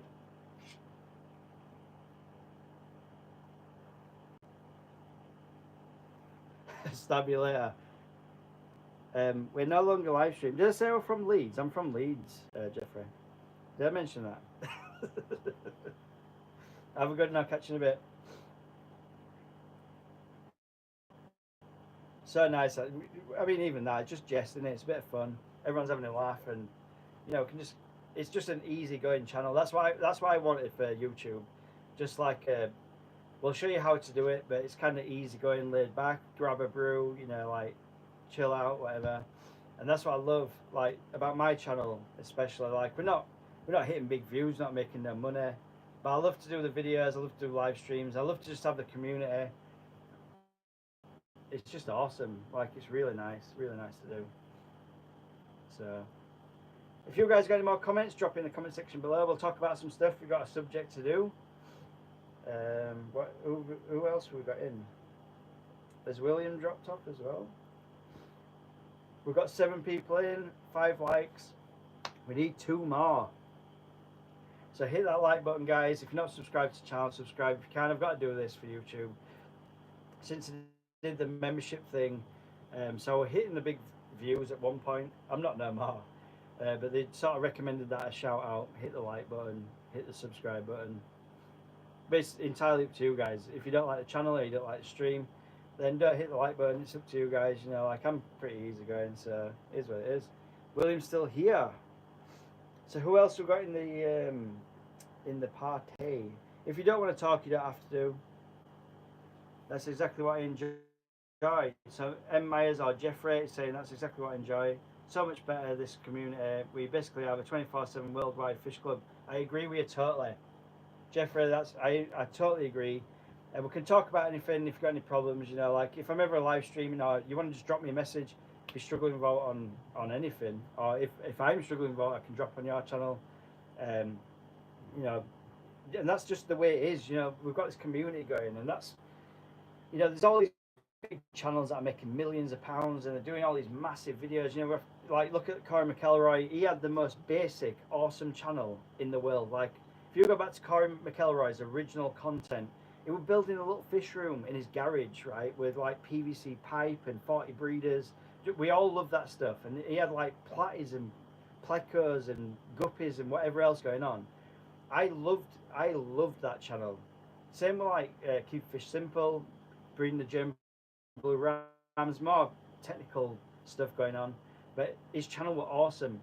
And I just feel like once he hit that sort of money margin, MD Fish Tanks for instance, right? MD Fish Tanks was such a big channel. Like everyone watching MD Fish Tanks. When I first started the hobby, MD Fish Tanks were like the it guy, and they were just doing like these awesome little 20-litre escapes or a little fish bowl, whatever. Now he's buying like 8-foot tanks with like £1,000 worth filtration and stuff like that. He lost me interest with it, because I want to watch him building a goldfish bowl with some shrimp in it and like 4 plants and some gravel and his you know, his growing system that he had going on.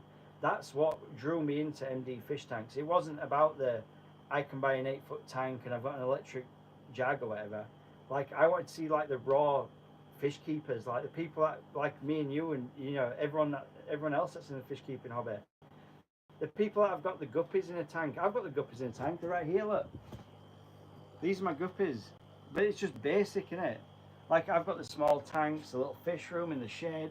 I ain't finished the roof yet. You know, like the floor's not clean, whatever. I need to paint everywhere.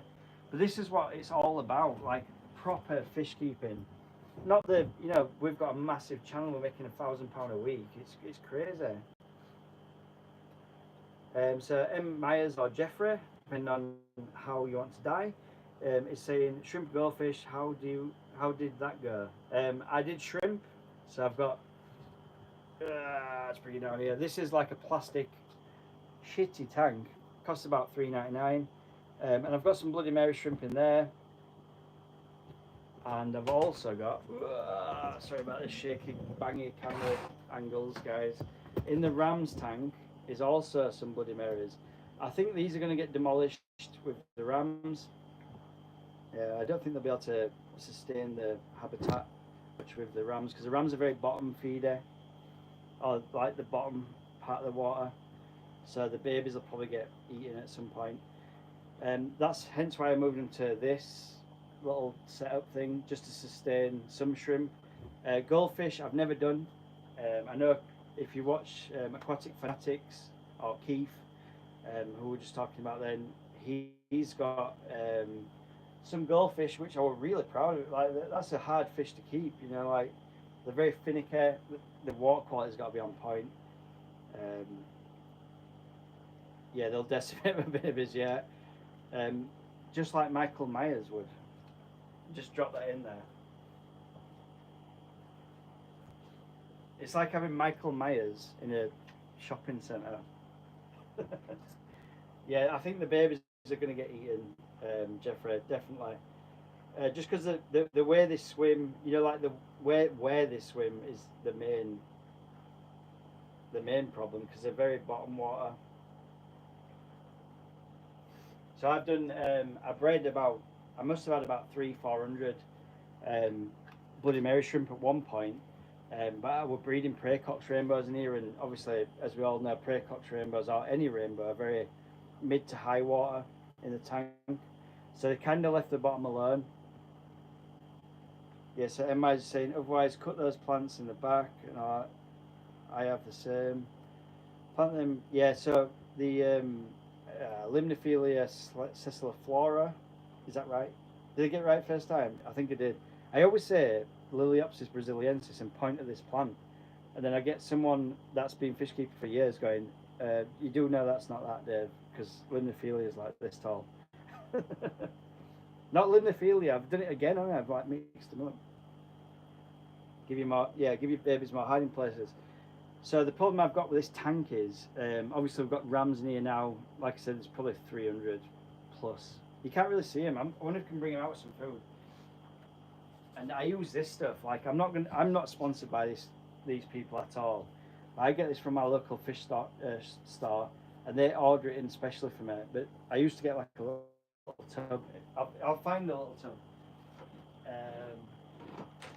I have no little tubs. They've all gone. I used to get like a little tiny tub of it. It's called Better's Choice, high protein fish food. It's $8.99 UK money. So I don't know if you can get it in the States or Canada or whatever. But this stuff, right? It's made for betters. It's really fine. Like check this stuff out, right? Take the lid off. Look how fine it is. It's like granular. Like, can I get a close shot? Oh man, I can't get close. Like, can we do it like this? It's so fine. It's like this tiny little food, right? So I use this on top of when the fry start eating like baby brown shrimp. I usually do about 2-3 weeks, and then after 2 or 3 weeks, I start feeding this, and it's really good stuff. It smells really nice. It's called Better's Choice. It states it's high protein, but this is the only food, right, in the fish keeping world that is actually high protein. So when you go around here, I'll see if I can show it. So most food, right? So I've got let me find some other food. Hikari first bites. What else have we got? Right. So Hikari is an expensive brand, right? That's like the Rolls Royce of fish food, yeah. So if we look at the where's the there's like a it's under the stick. Where's the there's like a it's under the stick. Look at, I knew it'd be under the sticker. For God's sake, man. and it'll be the worst sticker to get off ever. I can guarantee it. Man, I know I'm triggering you guys. Dave, steam it off, like peel it with some pliers or something. Man, it's like right, the whole thing's like covered that I need. Right, I know I'm triggering you guys. You're like, peel it from corner, peel it from middle. I can hear you speaking through camera. You're like, just do it every way that you're not doing it. Right, let's, can we see? Yeah, we can see. So right, this is Kara. This is specialist food, right? So it says that right there. Specialist food, sinking cichlid gold. So this is for carnivores, right? So you'd think, if you're paying 13 quid, right, for whatever weight it is, 12 ounces. I have no idea what that means because I'm from the UK. Oh yeah, 42 grams. You'd think that this, right, this is a carnivore fish food, right? So like for Oscars, whatever. You'd think that'd have loads of protein because generally meat products have got a lot of protein. So if you look on the back here, crude protein is 40% minimum. We don't know how much that means. I've no idea. So that's a carrot. Premium food, premium money. Again, First Bites. This is baby fish food. Right, let's see if we can find the nutrition balance, whatever. Oh, it's going to be under this. Is it on the sticker? Oh man, I can't get focus there. Right, so can you see there? The minimum protein just here. Just here is 51%. That's for baby fish food. So that's going to be good. But if you go, generally, anything above baby fish food is going to be pretty low in protein. But if you're breeding fish, right, this is better choice, high protein food that's stated on a tin. Check this out. Like, this is like a real find. Protein, 52%. Like, this is just better food. Again, a carnivorous fish, whatever. This is what you want. Like, this stuff's really good. Like, and watch this there. I'll put it in the ram tank. I'm gonna drop it in the ram tank. They might not come. I've got the flow going, so it might all go everywhere. Yeah, it's going everywhere. But we'll try and get them feeding at the front, and I'll try and zoom in a little. Because the rams love this stuff, right? And this is not brine shrimp. This is not moving. It's just normal, standard fish. Right. So Rob's just saying, yeah, I've got that stuff. Not bad for the price. Good man. I'd continue to buy that because I grow fish on it on a regular basis. And Myers or Jeffrey, I call it fast food for fish. Agreed. So there's like a bunch of them there. Look, the flows took it around the back. You see them all? Even the shrimp are diving out of bushes for it. They love it. This stuff is like, I'm not sponsored by this. Like, I have to pay like genuine cash for this money, cash money for this stuff. And I buy one of these like maybe, I don't know, probably once a week, every 2 weeks, something like that. It's regular. I buy this stuff all the time. It's awesome. 50% crude protein. It is for carnivorous fish. Cichlids probably not a good idea, but I feed it to these rams and look at them like they go absolutely nuts for it. When have you seen rams like jumping up like that? You've lost me, Michael. Am I still going? Am I still on? Please, anyone? Is AV okay? Just put AV okay in the comment section. I know that the audio and visual is good.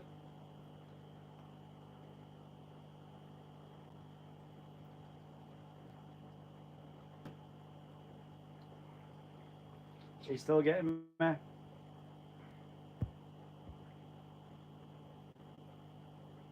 Hello? Maybe switch to here. It could have just been a drop off. Sorry about that, guys. Yeah, like I was saying, this food is insane. Like, you've got rams diving out of the trees. Look at this. It's just nuts. Because obviously the flow's going this way. It's going round the wood. Let me show you. The flow's here.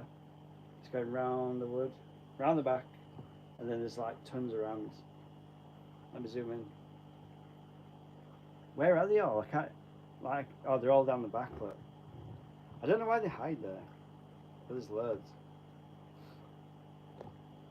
I want to show you something else after this as well, because it's pretty awesome.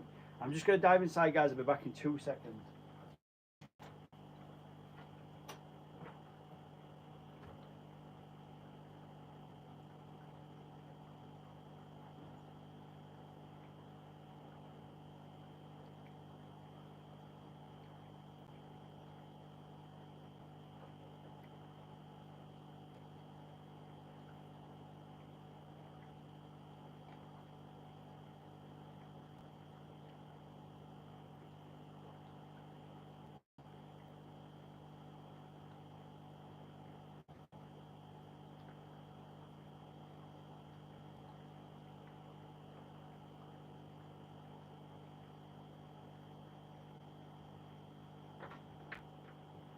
And we are back. Something else that's really cool as well. Like, let's check this out. This is like a 20. Look at these betta fish. Like, they're colouring up now. I move the torch and the tripod and everything else. So these guys are bred around, I don't even know how long ago it was. It's a really small tank because I've just counted them up to see how many we had. Because I was interested to see what we had. But they're looking so nice. So nice. I mean, these guys are pretty cool anyway. Let's move you forward a little. So there we go. So these are betta splendens. Are we good for AV, Rob? Just drop us a comment, that'd be awesome. So these guys we bred a little while ago. This is another good start fish if you're trying to make money for other projects and stuff.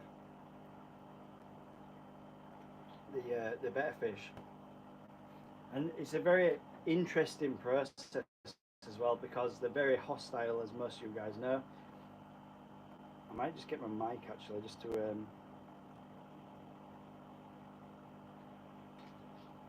make it a little bit better. Yeah, they're a very good start project. Rob, this would be a good one for you. I think it's Rob. Yeah, Rob. This would be a nice little project for you. The only problem you'll have with these is when you get to the older stages of these fish, they do tend to fight and bicker, and at that point you need to split them up. But I'll try and get one out because I've got some. Where are we? I've got some plastic cup type things. In fact, we've got a jar. We can use the infusoria jar. Currently trashing the fish room.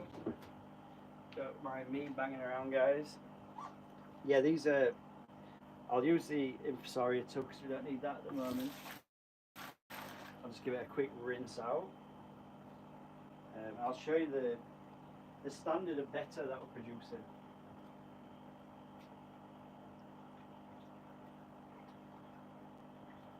Man, the infusoria, it's a good food, but it pongs a little. Like, it smells a bit weird, man. So we'll try and pull a betta out of here. I'll get some water.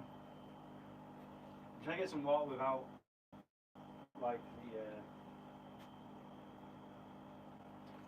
we're going to be unable to get any water without the, what's it called? Duckweed. We need to get a small net. Again, I've lost. Man, this fish room's like Aladdin's cave. Like, sometimes you can find everything. That's impressive. What you did with the bettas. Thank you very much, Rob. I really appreciate that. So pull out a nice male. This is a nice male. I'll try and get him in a jar. Only for a moment. We're not keeping him in there for. I'm not the type of guy that's going to have the goldfish bowl thing going on. Try and drop down a little bit on the tripod. So here's one of my bettas. I do sell these as well. Obviously, it's still coloring up. In fact, it probably looks. I need to move some home improvement stuff. I'll be with you in one moment. That's the only thing, you know, when you've got contractors at your house. Right, so I'll put the better back. So the better's back in the tank now. We'll try and get a torch on the situation. We'll move you in. We've got a bit of zoom, but what I find is when you zoom... Oh my god, I've clouded the water to hell. When you zoom in, it kind of messes with the video quality, especially if you're watching on like television or like that. So these are betters that I'm producing at the moment. So I'll try and get some more light on the situation. So I've just got my torch, obviously it's moving around everywhere. But they're very nice, sort of high quality betta fish. And this is what we're looking for. In my fish room, this is the goals.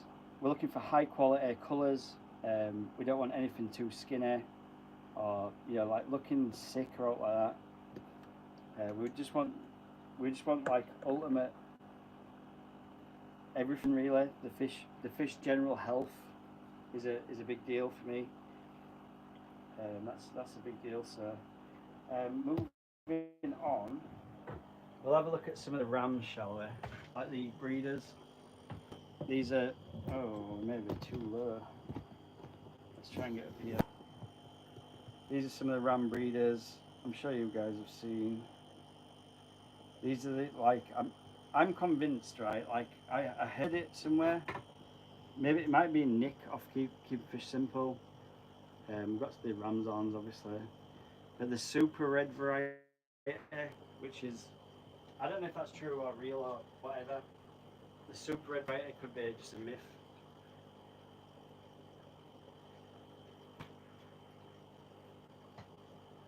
But I seem to think that it's a real thing. I'm going to go freehand, so I'm going to take you off the tripod a minute. Oh, is that a baby? There's babies, look. Some babies just there. I'm going to take you off the tripod and I'm going to just like whip around. Let's zoom out.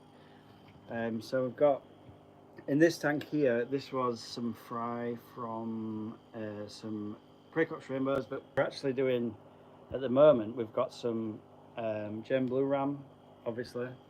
You probably just see them there. These guys are like brand new. They were hatched like 2 days ago. It's focusing on the cable and the peg and stuff, but I'll try and get you in as best I can.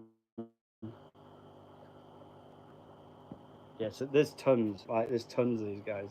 So this is just like a bare bottom tank that I'm doing some of them in.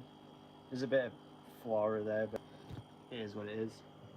And these are the guys, like, look at these, like these have got a spawn at the back. The tank's not the cleanest, but look at the red. Like, this is a German blue ram, and he's got more red than blue. Like, he's just looking after some eggs. Like, I don't know if you can see him on the camera. You see like the blurry bit, just like here. Let me try and get my finger in shot. Oh Jesus, big finger. Just there, like above the dish. Oh, they've got free swimmers, I think. The water's obviously making it go a bit nuts. Like, I can't see over the top because the water's making it blurry. You can sort of see like the wigglers there. They've probably got tons of wigglers going on. But look at the quality, like the actual parents. He's not showing much colours because he's a bit wary. Why is a massive tripod in my face? The female's kind of watching too. She's just here. Yeah, you know, the heavy breathing and panicking, and like it's not ideal because they've got a spawn on. Well, let me try and move around to these guys. They might show a bit more colour. I mean, look at how that's like the perfect ram. Super red, got the red nose, got the red fins, got the everything, the blue going on. Just plump, fat, tall-bodied, perfect in every single way. Got the red eyes, the black line going through. Like, this is like the perfect. This is what you want when you're breeding fish. Someone actually asked me on the last video that I did, could they buy them directly from me? Not at the moment, no. I only sell. Right, see you later, Rob. Take care, mate. See the shaking there? That's like breeding behaviour, and the female's just dropping in. Look at the female. Look at the dorsal fins, like on the male and female. Like long, stretched out, perfect coloration. Females just here like digging up. They're just like absolutely on point, and all of them are like that. They're the ones that I've bred. There's some in here, but they tend to hide these two. I'm not sure why. Oh, they're here. Look, just at the top. But like even the quality of these guys. These are my first. Look at the red nose. They've just got everything going for them. Absolutely perfect. Actually, this female's lost a bit of spangling around the face, which is unusual. Red Laser saying, okay, in the car for 20 minutes, I will be listening. Now that is dedication. This is why Red Laser is the best mod on the best. You can't ask for better. But look at these guys. They're so cool, man. What do you want from a German Blue Ram, really? Like, that is... Look at the dorsal fin, the pectoral fins. Everything's just perfect. Got the spangling, got the blue, like, shimmer on the face, the red nose. These guys are just, like, pulling points big time. I'm not sure if they've got a spawn as well, because they're acting a bit weird. But we'll move on. So these guys are some of the Apistogramma cockatoides.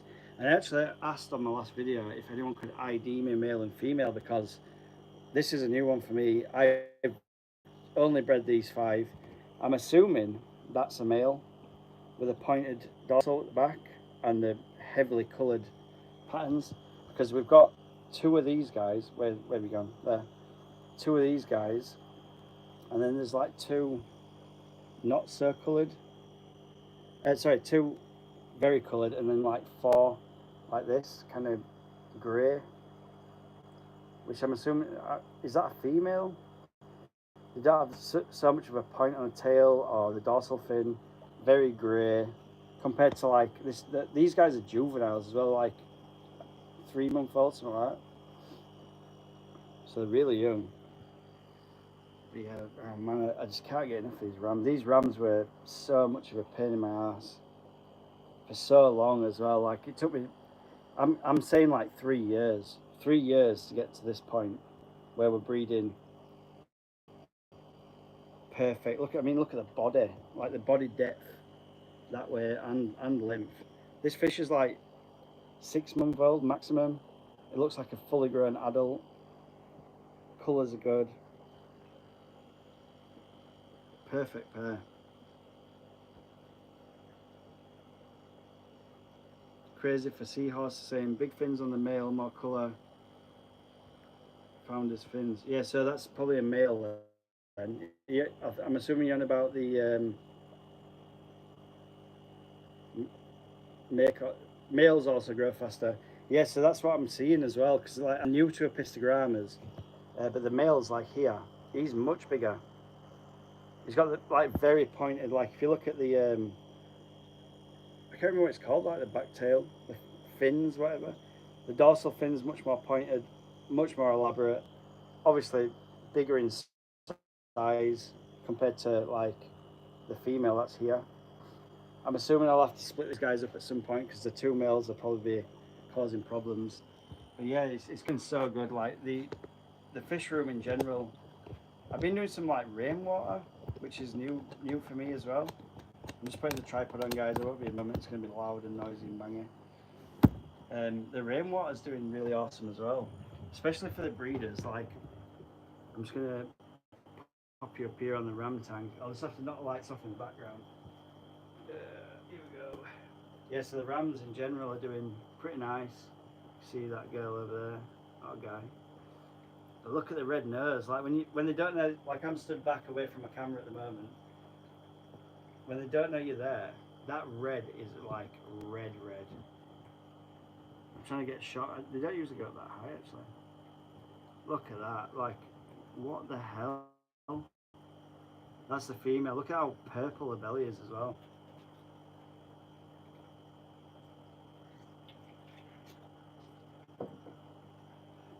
Like, if I try and get them both in shot here, look at the nose. Like, they're that's breeding activity to me.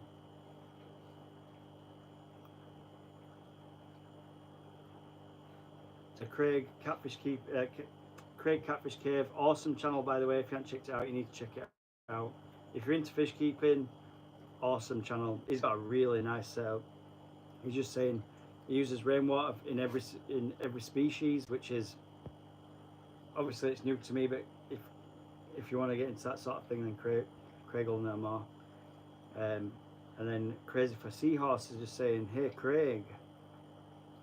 Crazy for Seahorse is also saying it also makes them grow quickly, and is also saying bigger fins on the male. Yeah, so we've already done that one. So check out their channels.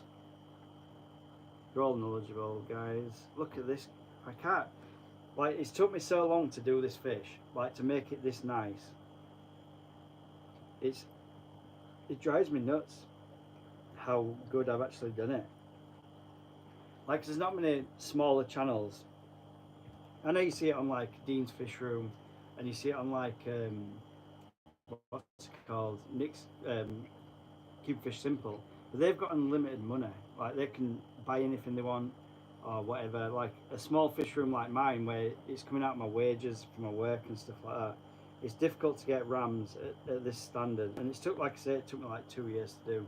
I'm really proud of it, to be honest. Like, I've probably got about 1,000 rams in my fish room at the minute. Craig's Catfish Cave. Well, she don't work nights, but gets all Monday off. I'm not sure who that's about, but we'll take that as that.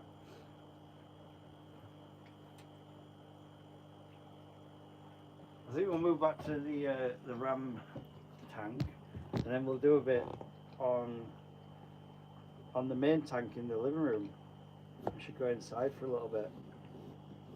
And we'll look at the rainbow tank, because the rainbow tank is badass. I'm not even gonna lie. I love that tank. It took me a long time to build it. The plants are awesome. The fish are awesome. Like, it's really nice. If you haven't left a like, please leave a like. It really helps the channel out, and it just helps the community out, doesn't it?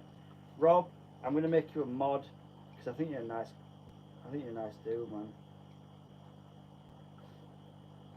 And also Jeffrey, I think you're a nice dude too. Unless you come to feel the murderers all bit. Until then, we'll be alright. So you're both mods on my channel now. Thank you very much for staying in. And commenting and just make a conversation. That's what we want when we're on a live stream like this. We want people talking and interacting. We've all started somewhere. If you've got a little goldfish bowl and you're watching my channel at the minute and you're thinking, oh my god, Dave's breeding rams, he's got tanks all over the place, he's got tanks in his loft, then, you know, drop a comment, we'll talk about stuff. It's good. That's where I started off, and it's nice to be so confident now, like with my fish keeping, where I can give advice to newcomers, because originally in the beginning I got my first fish tank and found my first eggs. I'm like, help me please, what do I do? So it's nice to have that community. I really appreciate everyone that's in the chats, and also that watches my videos. Like, I'm a pretty humble dude. Like, you know, it's just one of them, isn't it? I think everyone's just wants to get on and just be nice to everyone. Do you know what I mean?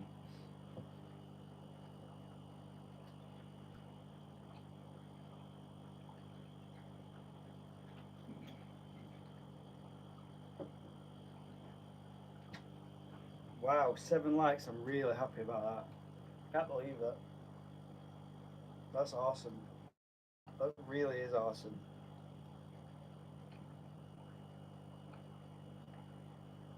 Do you know what? Like, when I first started my YouTube channel, like 7 likes on a video, it would just, you couldn't get it. Even 4 people I've got 4 people watching this video right now, like this live stream. That was impossible to get within like a month. Like, I put up a video and it took me a month to get 4 people viewing. And I just love that right now. Crazy for Seahorse saying mine says 8. Wow, I love it. You guys are awesome, man. Like, genuinely good people.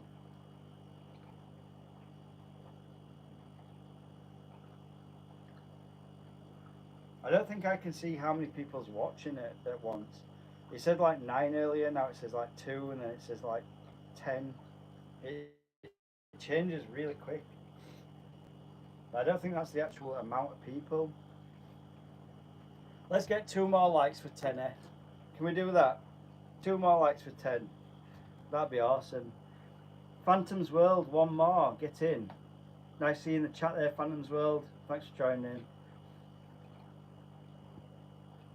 We're just having a general chat today, I think. We're just going around tanks and checking out the fish room.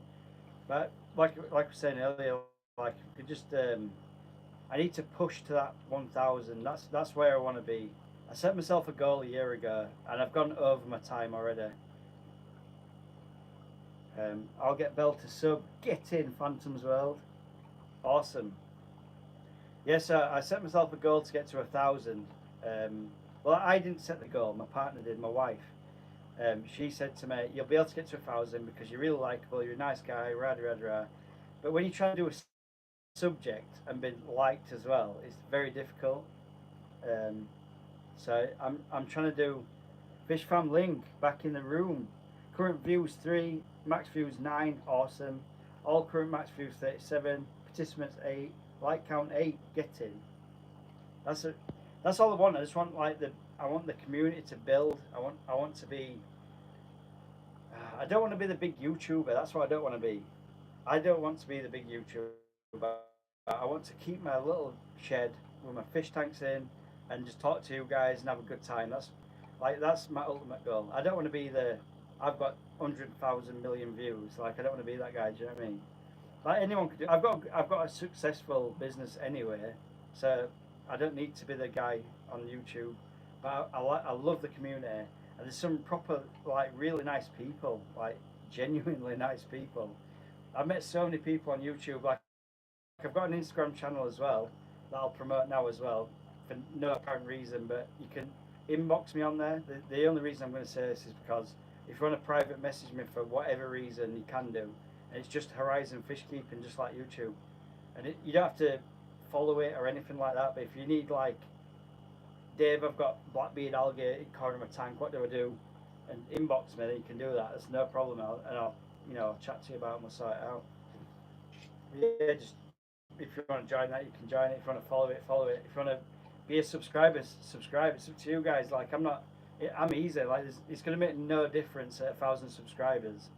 Like, it does make a difference to me. Like, it makes me push to make more videos, and it makes me push to make more live streams, which is good for you guys because you got something to watch. Like, you sit back on a Friday night, grab a beer or a snack or whatever, chill out. Like, it's good for you guys because you get something to watch, and it's good for me because I like to do it. It's a vent for me. This, like, my mental health vent. Like, I can just get in here, this in my fish room, like, we're just chilling, talk about fish, talk about anything. I don't care. But it's just a nice place to be. Do you know what I mean? So that's what we do. So let's catch up on the comments. Phantom's Worlds putting laughing emojis. Crazy for Seahorses, FFL stats, and Fish Fam Link current views. We've already done that, so it's all good to go. Crazy for Seahorses saying, I ordered some seahorses. Is that 700? 777 euros and 70 euro. What is it? What is a euro? Like, when it's under a euro, is it a cent? Like a cent? So is that like, it's Crazy for Seahorses saying, I ordered some seahorses, it's 777 euros and 70 cents? Or is it pounds or what? I don't get. If you're under a euro, what is it? I don't know. Crazy for Seahorses saying, mine says 8. Crazy Catfish Cave, my partner's Belinda. Oh yeah, I know Belinda, yeah.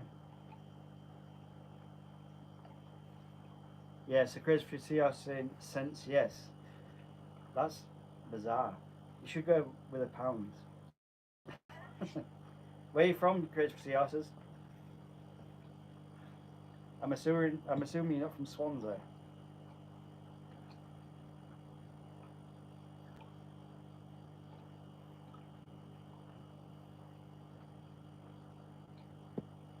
I need to check my Ooh, we had a bit of jumpy going on.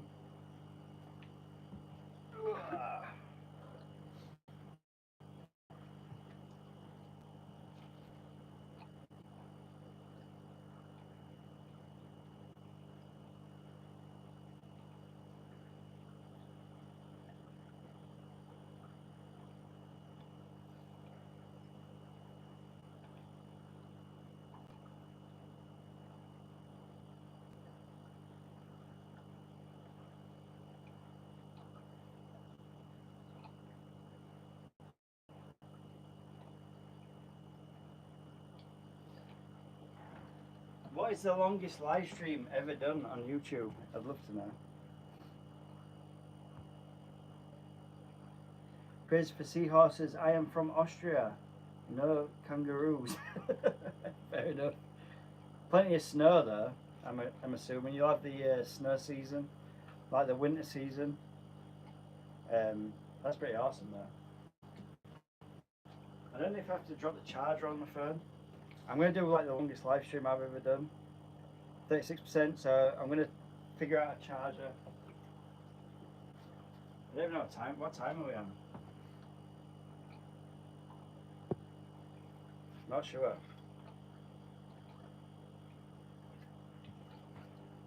I'm going to do the Horizon Fish Keeping.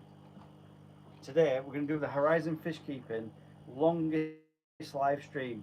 We're going to try and get the most viewers, the most watch time, and the most likes on this live stream. So invite your friends, invite your grandmas, and we'll see what we do. Yeah, we do have, much snow. Yeah, you do the ski seasons and stuff there, don't you? In Austria. Beautiful country there. Wow. Absolutely stunning country.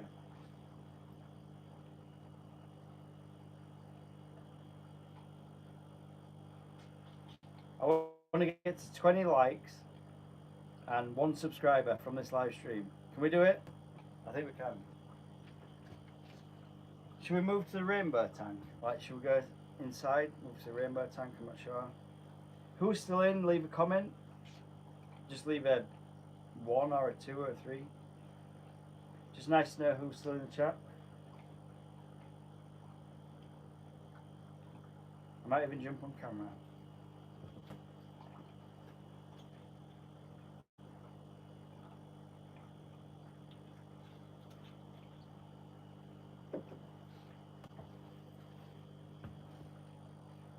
Crazy for seahorses, the snow is usually on the mountains. Yes, I know you've got a big ski season there. I actually knew someone that did. She was a holiday rep actually for Austria, which again I've seen photographs and stuff. I've never actually been to Austria. I've been to Italy and Sweden and everywhere else around it, but I've never been to Austria, and it's a very beautiful country. Very lucky to live there. So how do you keep fish warm in Austria? That's what I'd like to know.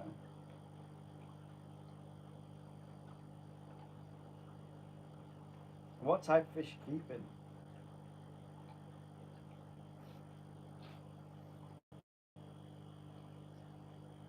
Got 5 in the chat, 5 in the room. I'd love to know who you are. Get in the chats, get involved. We're talking fish related subjects. Nothing major, just laid back, just doing what we do. We may move to the I heat my fish room. Well, yeah, I understand that. I mean, like, it must cost you a fortune with the outside temperatures being what they are, and then obviously heating the fish room up. I think the minimum we get, like the coldest day, it'd be 2 degrees Celsius, which is like what in Fahrenheit? I can't remember what. It's like maybe 10 Fahrenheit, something like that, 15 Fahrenheit. Look at the rams there, like they're going in. Oh yeah, I think I've seen some. I might have seen some of our seahorses actually. We're just gonna move over to the cichlid tank. It's gonna bash and bang. Please stay tuned. I'll stick the light on. There we go. How do you get on with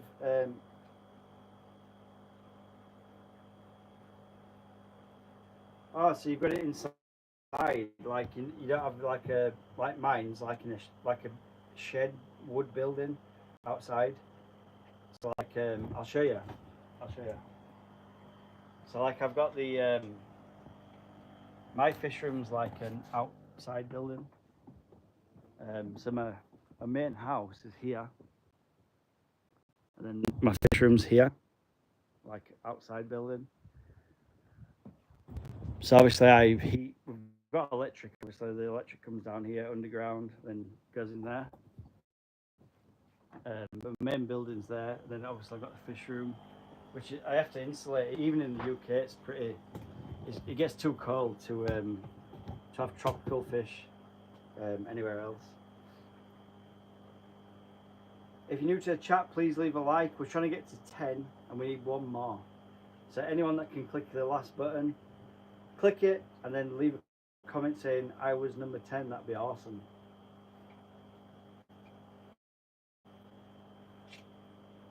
You see the Crebensis here? He's impossible to catch. We talked about it earlier. Like, there's 2 Oscars in here. These guys are massive. Like my Ghost, there's Ghost and Phantom. So Ghost is like, I'm gonna say like, I want to say like 12 inch. It could be, I don't know, maybe 12 inch, the white one, which is Ghost. Then the one behind Ghost is Phantom, who's probably about 9 inch. But this Crebensis here is outliving most of the fish in the fish room, but he just loves to live in here. He just goes around and picks the food. I can't get him out. It's impossible. It's a 5-foot tank. I think it's like 1.5 feet deep. But this Crebensis just loves being an Oscar. Like for me, I can't even get the whole tank in the shot. It's that long. But like just hides and just hangs out with the Oscars. Crazy for Seahorse is saying would be nice, but I don't want to have heating bill. Yeah, so it with the shag on top. Yeah, so it costs a fortune. Crazy for Seahorses. Even in the UK, like we're paying. It's like £100 a week. I'm not sure what money you guys use, but maybe for the euro. So like €100 a week. It's not cheap. It's not cheap at all. That's why I got to sell fish to make the fish room better.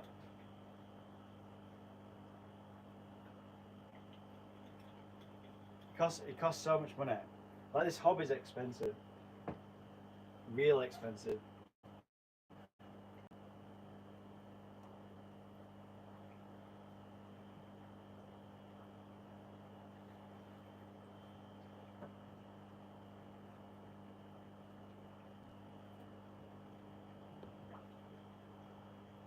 Yeah, so Chris is saying cold water. Yeah, so cold water fish would be so much easier to keep because I wouldn't have the heating bill. There's so many like heat. Well, I've got like 21 tanks in here which are all heated. Plus, I've got like a fan heater. It's climate controlled by. If you just look there, there's a thermostat. So that's the room temperature right now, which is 22 degrees.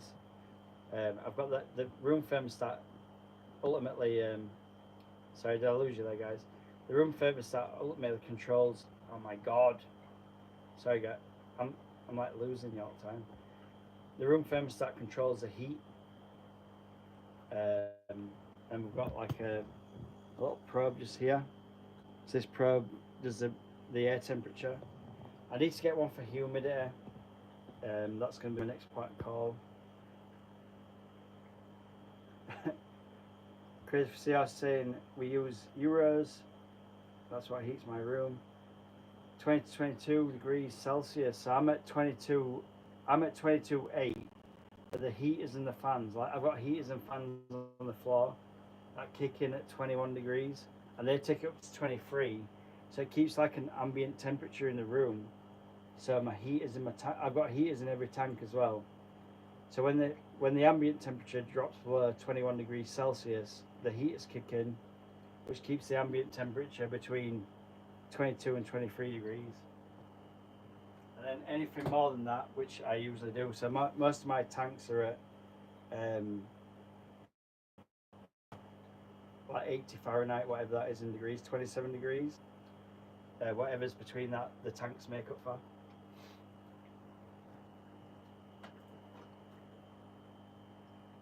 Which is pretty nice. Like it's pretty sound deal really. You could cool the lights with water. I'm not sure I understand that. I keep calling you Chris for CS. What's your actual name? It's easier. You could cool the lights with the water.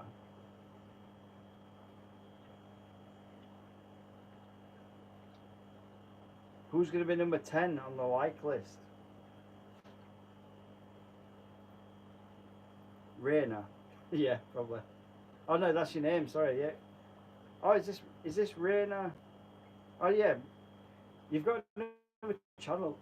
Have you got another channel, Raina?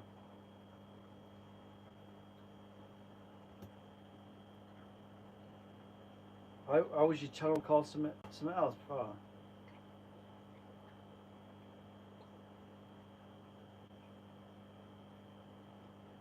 I'm sure you had another channel.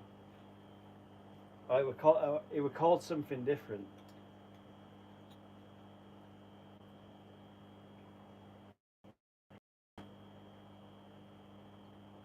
AKA, yeah, that's it. Home of the Clown. Yeah, that's it. You should be watching on both channels, Raina. That's the one I know. Home of the Clown Trigger. I'm thinking, I know Raina from somewhere. Well, thanks for dropping in, Raina. Anyway, I don't understand the you could cool the lights with the water. What does that mean?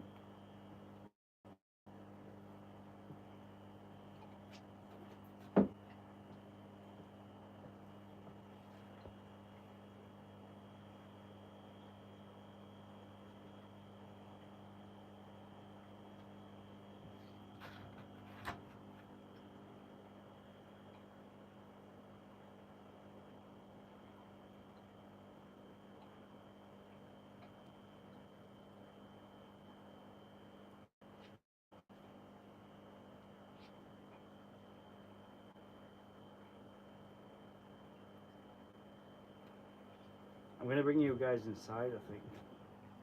Alright, let's go. Let's see the planted tank. Shut the fish room up. Let's go inside. I'm gonna have to sort a charger out at some point because I've been live streaming for 3 hours, something like that. So check this out, guys. This is badass. Like, I'm joking. Check out the rainbow tank. This is the greenest tank I've ever seen in my life. Let me get it in shot properly. We've got the Bosemani rainbows. We've got the red rainbows. That's like perfectly in shot. This is where we're going to do it. Yeah.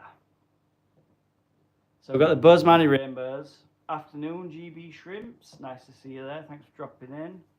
We're trying to get to 10 likes, and you're the one to do the 10th. We're at 9. Someone like it, Jesus. It's so delayed though. Like when I'm watching it, it's so delayed. The chats are delayed. Are you still getting? I'm getting good AV because I'm checking it out on my other screen. It's bad AV. Also, GB Shrimps knows who Raina is. Oh my god, I've lost us. I'm trying to watch on the other screen. We need 10 likes. We need one more. I have to turn the volume down on the... Oh, there we go. Can you guys see the frame of the tank? Like, is that legit? We've got new camera equipment. We've got audio. I think you can see the whole frame, can't you? Yes, 10. We've got 10. Get in. That's what we wanted. I only wanted 10. 10 likes is awesome. We're in a live stream for a little bit longer. Current view 6, So it's from Fish Farm Link. Current views 6, max views 9, all-time views 37, participants 9, like counts 10. I just wanted 10 likes today. I'm going to do a massive live stream. We'll just keep going. We'll just keep going today. I've got all day, but day off work, so we can talk about anything. What's GB Shrimps been up to? What's new in the fish room, GB Shrimps? Or Glenn? What's going on? I'm still a little bit delayed on the. I'm a bit delayed on the comments, guys. I think it's due to the bad weather in Yorkshire this evening. Corner filter box. So Glenn, GB Shrimps. If you are not subscribed to GB Shrimps, you should be, especially if you're into shrimp tanks. And if you need any products, GB Shrimps can sort you out real quick. Corner filter box and filter floss, we'll sort that out. Is that the, yeah, so the bad water quality. It's not bad water quality, it's just like foggy, if you get what I'm saying. So like I've dropped that Eheim 200 in. Hopefully I'll polish it up a bit. I don't know, could do, might not. Man, I need some shrimps for this tank. I need to get on to Glenn about some shrimps for this tank. Glenn, what do you recommend for Boesemani fish? There is some epistograms here, so there's some bottom dwellers and also corridoras. And I think some calico plecos in there, so we need something that's a little bit bigger to mulch around on the bottom. I don't think the Boesemani, and I think the rainbows would be good, like because they're like mid to top water. Oh, we've got a rainbow. Rainbow. We've got angels in there too. Oh my god, the dryer.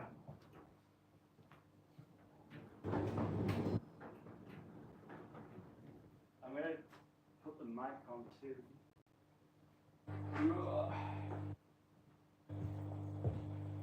Right, guys, the audio is gonna vastly improve.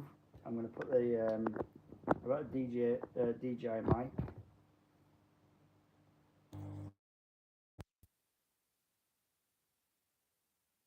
Hopefully the audio is very much clearer. We've put the DJI mic on now, so we've done 155 minutes on this live stream, 7 viewers at the moment, and 10 likes. Get in, that's what I wanted.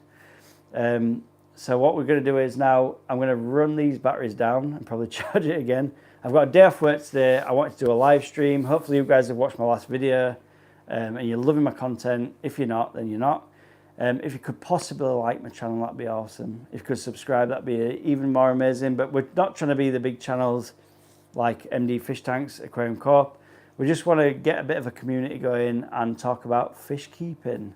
So we've got a few people in here that have got more knowledge than me on a lot of things.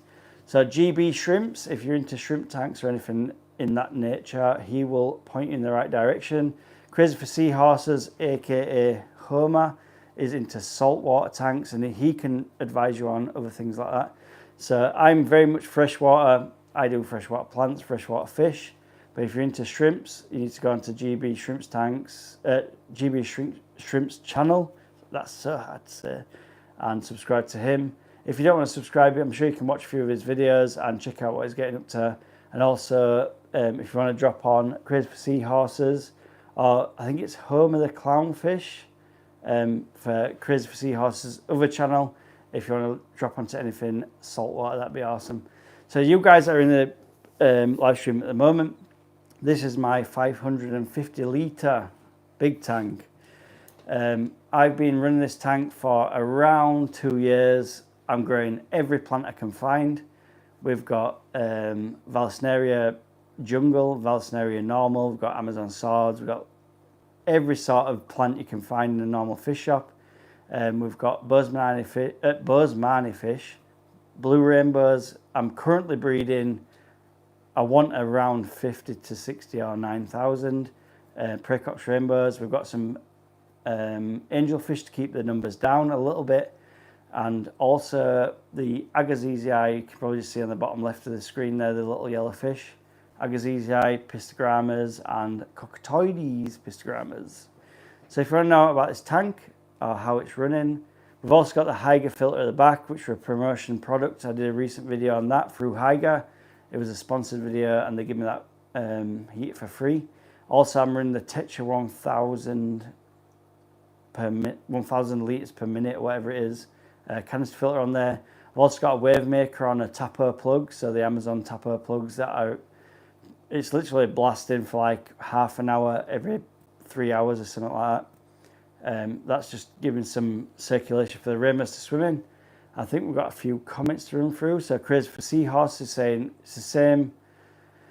Is the same channel I kept my old handle at Homer, the clownfish, so even name should work. So if you want to jump onto any saltwater activity, Crazy for Seahorses is your man. Also one of my mods, very trusted guy, awesome fish keeper, and you need to check it out. Red Laser just dropped back in. I pulled into my appointment. Catch you later. Awesome for dropping in and staying on the channel, Red. One of the best mods I've ever had in my life. Is awesome. And if you want to look at anything shrimp related or shrimp products, you want to jump onto GB Shrimps. So it's GBEE Shrimps. And he will talk you through anything like that. So hopefully you guys are having an awesome afternoon. We've been looking around the fish room, talking about breeding German blue rams and all that kind of stuff that I usually do.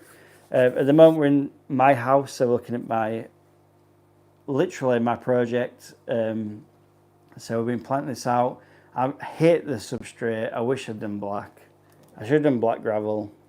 I don't know if you guys can see it. Looks a little bit light on the screen. I've got my screen next to me showing me what you guys can see. So we're doing, I've also got the Apple Mac here, which I'm going to fire up in a moment, just to get some comments going. So hopefully you're all well. If you are well, leave a comment, leave a like. Tell me what you're up to. I want to know about your projects. I want to know about your fish rooms. I want to know about everything, really. So get it going in the chats, guys, and we'll talk to you soon. That's a little bit better, isn't it? Yeah. Yeah, so Christopher Seahorse just dropped GB Shrimps link there. And if you're into shrimps, or if you want to get into shrimps or anything shrimp related, it's very much out of my remit. And Glenn can sort you out on that. So Glenn at GB Shrimps will sort you out. Ooh, God, it's freezing today. It's rainy as hell in Yorkshire. I don't want the border like the border of the tank. You see the little plicker at the bottom as well. It's awesome. But yeah, it's nice to have this community. If you need to have community talks and stuff like that. I know I'm bouncing you around, guys, here a little bit. Have I knocked you off? I can't. My screen is dissolving. Right, I'm trying to work out this technical difficulties, guys. We need the, do you remember the girl?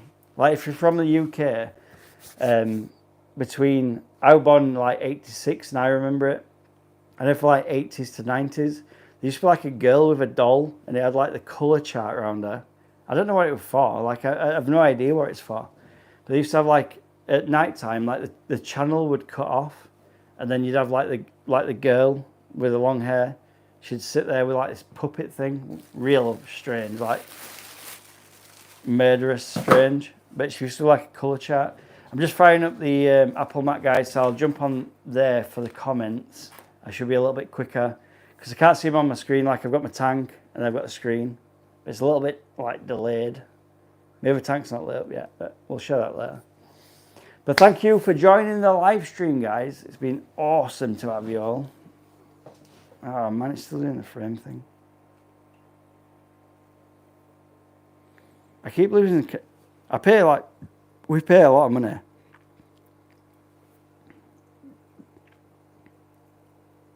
Is that better? Should I go closer? I don't know.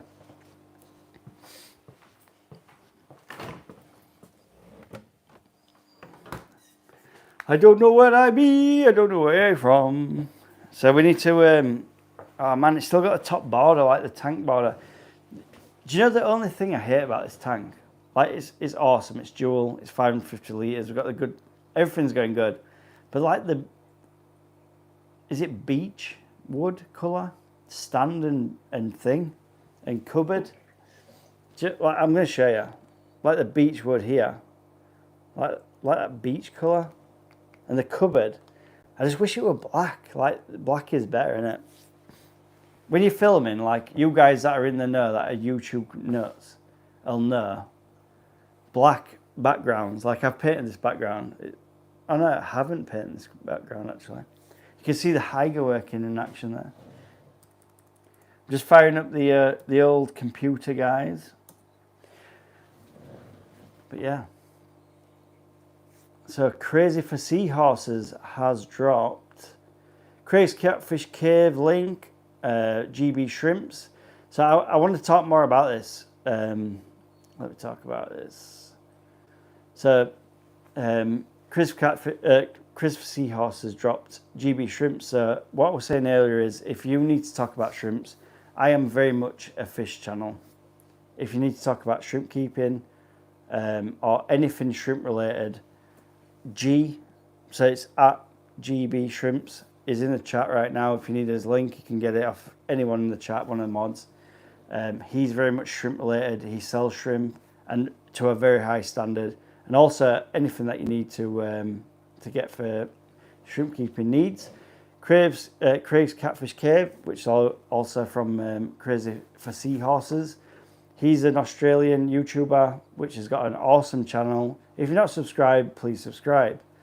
And then also another link from Crazy for Seahorses, aka Homer the Clownfish, has dropped Red Laser's link.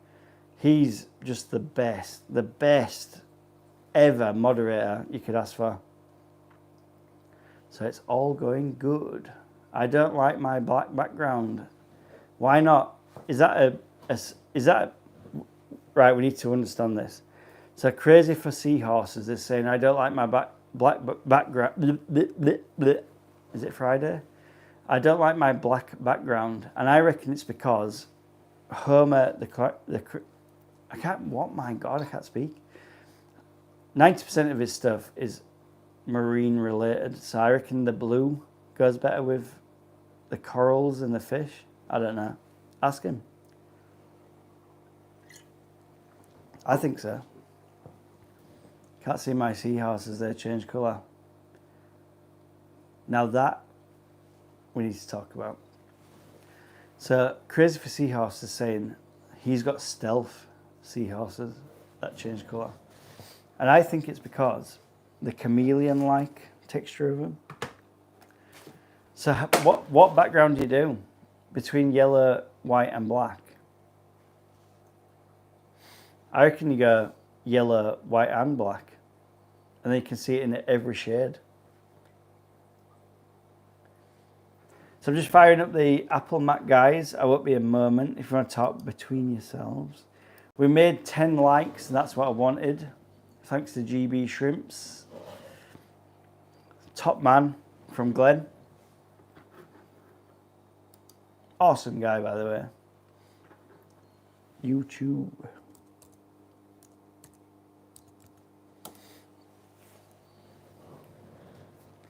If you want to add to the 10, that's very gracious. So, Crazy for Seahorses is saying, between yellow, white and black, I said do all colours. And then he's also saying, in response to that, I guess, but green algae. I don't understand, like, so you're doing saltwater. Is the algae the same as freshwater? Like, we get hair algae, or is it classed as, like, seaweed? I don't know. Is it seaweed? I'm not sure. It's new to me. I've always wanted to do. My partner won't let me have a saltwater tank because she says to me, "You'll live in it," basically. Because I already do in the fish room. It depends on what. It depends on what. If anyone else knows about saltwater stuff, please elaborate, because I know nothing. And we've only got Homer here, who's trying to describe to me how he keeps a fish that I've never kept before, or a tank even. We need to look at my live stream. Can we get on the live, through the live? My channel. It's so much easier to type as well. I'd also love to know how Glenn is doing with his shrimp business. That'd be awesome. Can we talk about that?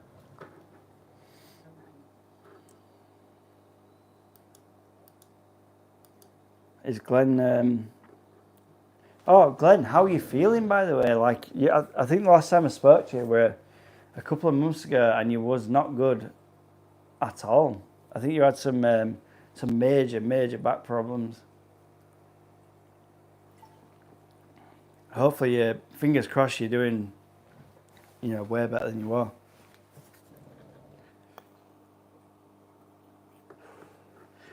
943 subscribers. That's what I like to see.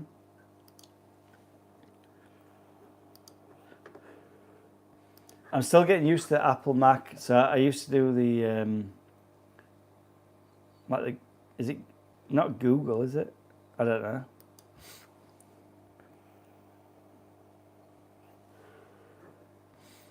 Oh man, I'm trying to find out where I can get a chat on my own channel on the Apple Mac. Right, shall I drop you in? I'll drop you into the. So we're here. Where do I click? I'm new to Apple Mac. Can I just click there, learn more? Is this where I find the chat?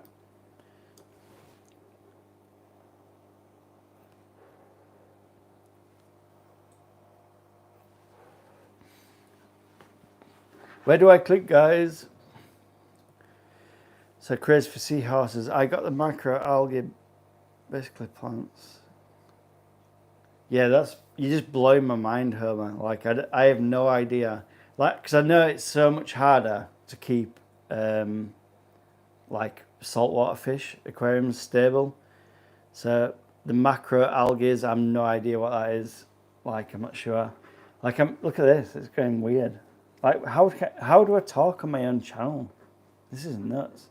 Can I just chat here? How do I blow this up there? You need to help me with technical things.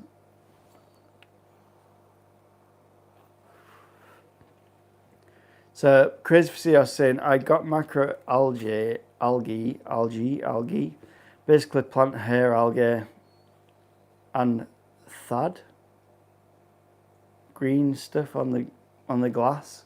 Yeah, I get that.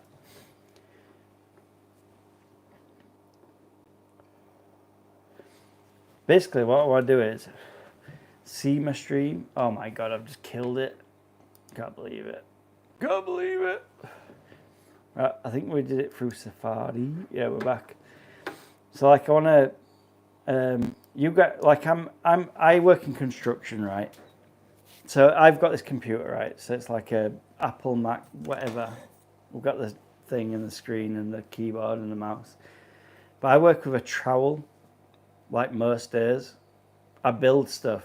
That's what I do. I get my trowel in my hand and then get cement and build stuff, yeah? So when I put this thing on, I have no idea what I am doing with it. So like I've got my page up, I've got the stream up. Like, how do I contribute to my stream here? Like, can I do it online while I'm still streaming? Like, 'cause I'd love to do that. That'd be awesome. But I have no idea how to do this. So please help, guys. Please help.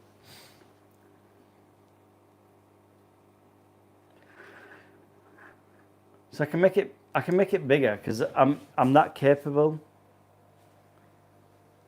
Chris for seahorses. Now I just have to have the right stock tank. Right.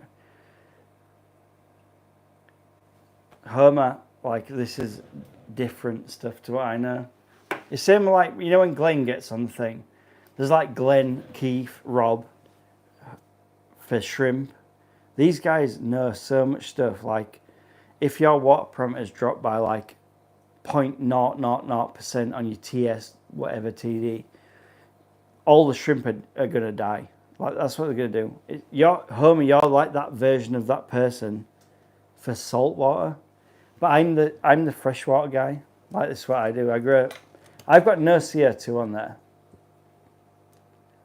Like, there's no CO2. But it looks badass. Like, it looks proper badass. I'm proud of this tank. The only thing that I'm not happy about, like if I need to zoom in. Can you see like behind the angel? Can you see behind the angel? There's a red tiger lotus, but it's really struggling, man. That's like, can you see that? It's like one leaf. What I did is when I took it out of the packaging, and I cut the leaves and the roots off the main ball thing, like the bulb. And since then, this has been growing. How, I do not know, but it has been growing. It's just looking a little bit ropey. I'm going to zoom out. I want to put you closer. I'm going to zoom out a bit closer. Hopefully the rickety things kind of stopped because I've got the mic on. We need to start the colour contrast is really bad. Like what I can see on the screen is far better. Then I've got it there, look, so I can see it. But it looks very green, like in real life as well. So I'm just trying to get the colour tone nice. Yeah, I think that's it. Yeah, that's it. So that's what I can see in real life. Looks awesome, badass. Right, I'm on the computer as well, so like you guys are streaming here. I'm on the computer, so it'll make it much easier to add to the comments.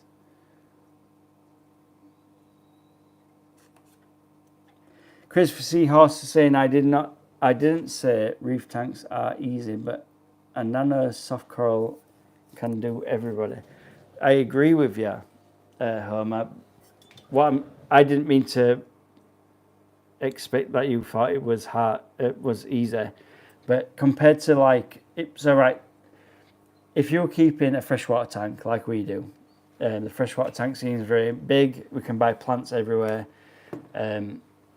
Basically, once you cycle that tank, it's very stable. Whereas a saltwater tank is very unstable, and it needs a lot more care and like condition compared to a freshwater tank.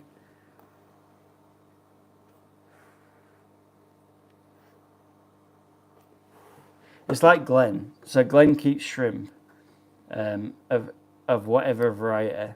And this is what's always scared me about shrimp tanks. Like, you see people like Glenn, Keith, Rob, whatever, and they're keeping these Caridina shrimp. These shrimp are so delicate.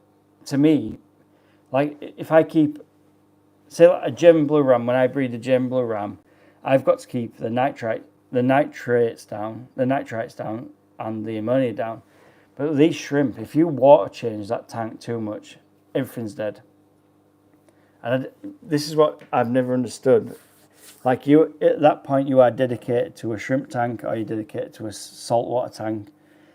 As a freshwater guy, I know if I put, like my tank right here now, which is on the screen, if I put 10 million plants in there, which I did, and I've got a 1,000 litre per minute canister filter on there, I know that tank's going to be stable. I don't have to water change this thing.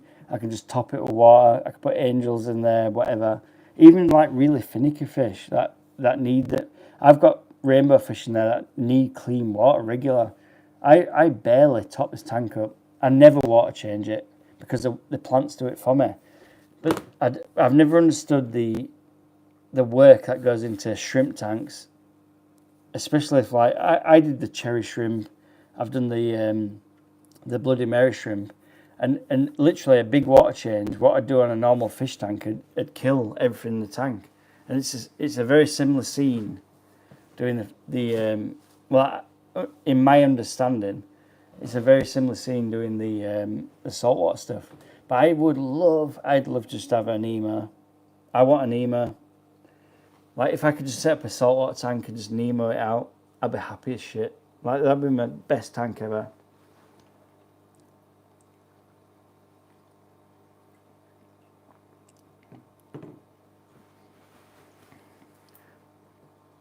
So Chris, for CR saying I've also got fresh water, the same basically.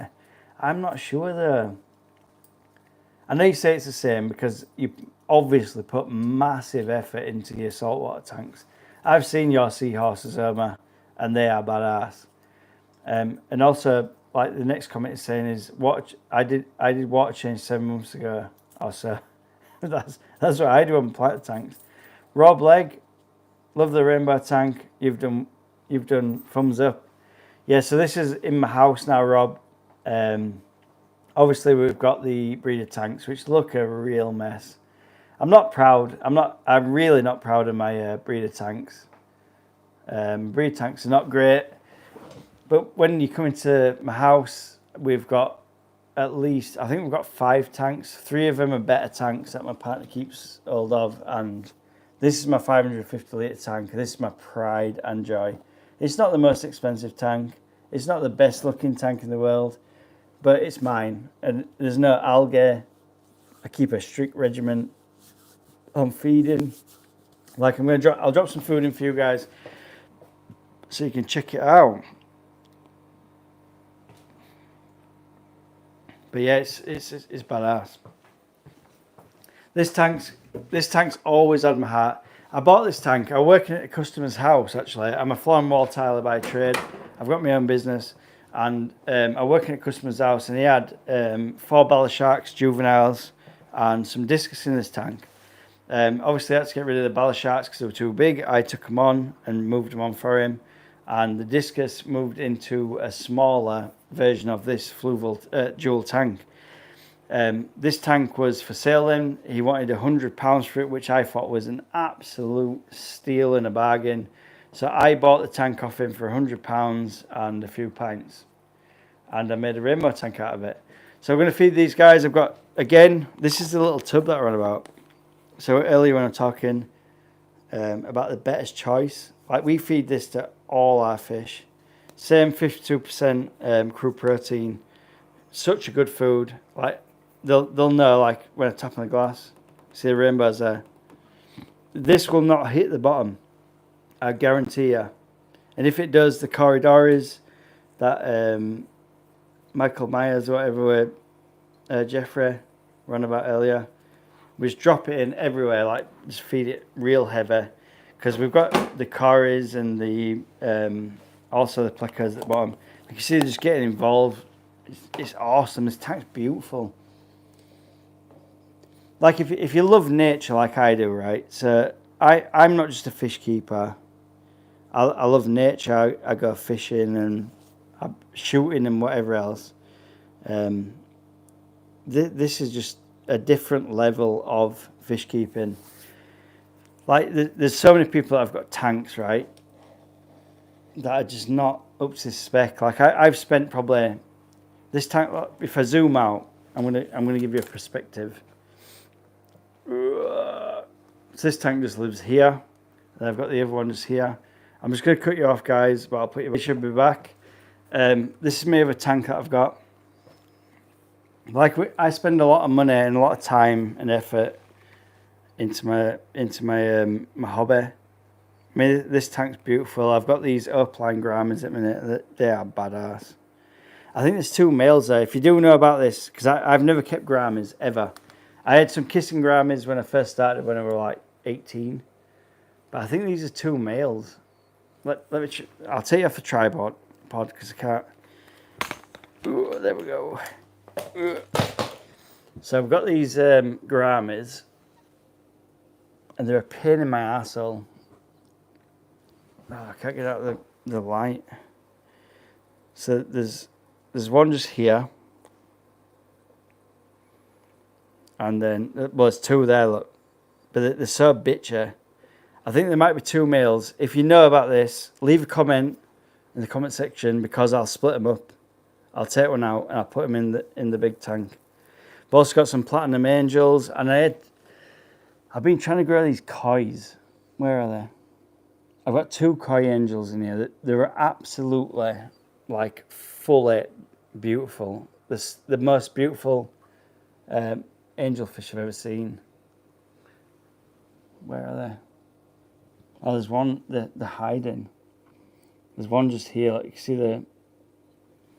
can see the colours just there. But these guys are stunning. I think they're both males. They've got the hump, like London hump. Yeah, so you see that one? I think it's a male. If you're into angelfish breeding, please tell me, because this will save me a lot of time and effort. I've been growing these guys. Yeah, there's a platinum angel just totally messing up my shot. Also beautiful. But this I wanted to try and breed these koi angels. They're both in the like. There's one there and there's one there. You can see behind the thing. I don't know if they're bred. Have they bred? Because they look a bit suspect. And there's some driftwood there as well. I've got drips on my. Oh my god, it's so embarrassing. They're looking a bit suspect. Is that a male and a female? Guys, is this a male and a female? I reckon they've dropped some eggs in. They're looking a bit suspect. Like, look at these guys. Crazy for CF saying it's quite a sausage party. I agree. Bring your sausages along. But I'm not sure the Crazy for CF is like. I know there's this platinum one that's just pissing them off, but this one here, I reckon that's the hump, right? That's the hump in it. That's the male hump. But there's like a shady one down the back. Have they laid eggs? Because they're like fending. I'm trying to get. Oh my god! I've got drips on my tank glass and everything. Oh, here we go. We've got them both in shot. Right, so you guys that know about angelfish, this is all we're going to get because they're going to shoot off. I might be able to splash. Yeah, I can splash in the water. That's a male. I don't know. Drop a comment. Is that a male? Are they both males? I might just... So I've tried growing these up. I've been giving them bloodworms and all the usual. Look if they got a breeding tube. Yeah, but that's what I was looking for. I can't find the tube that. Like, let me try and. Oh, stop moving. Yes, that's a male, isn't it? There's no tube there. So this one. That's a male too. Man, I've been growing these guys up for ages, but they bicker like shit as well. Like, see that aggression? That's what's telling me they're both males. So I think I need to move. I've got to move at least one of these koi angels. It's really annoying because I really wanted to breed some koi angels that looked like these guys. But I need to move one of the koi angels and definitely one of these opaline grammies. Like, I've never kept these. If you guys know about these opaline grammies, he's telling me. But these are both males. And look, like, he's stalking the other one. Like, he's actually going to murder the other one.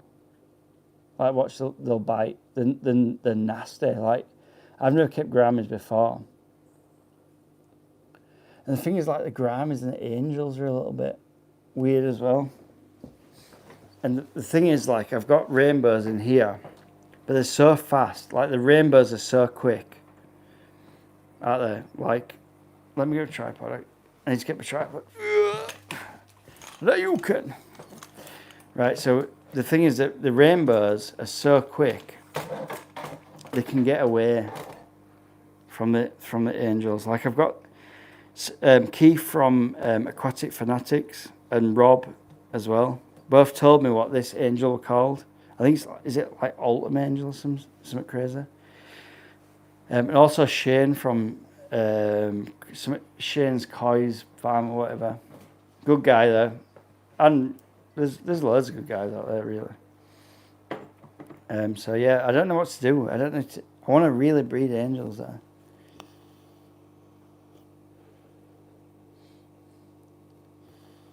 So I'm going to catch up on the comments.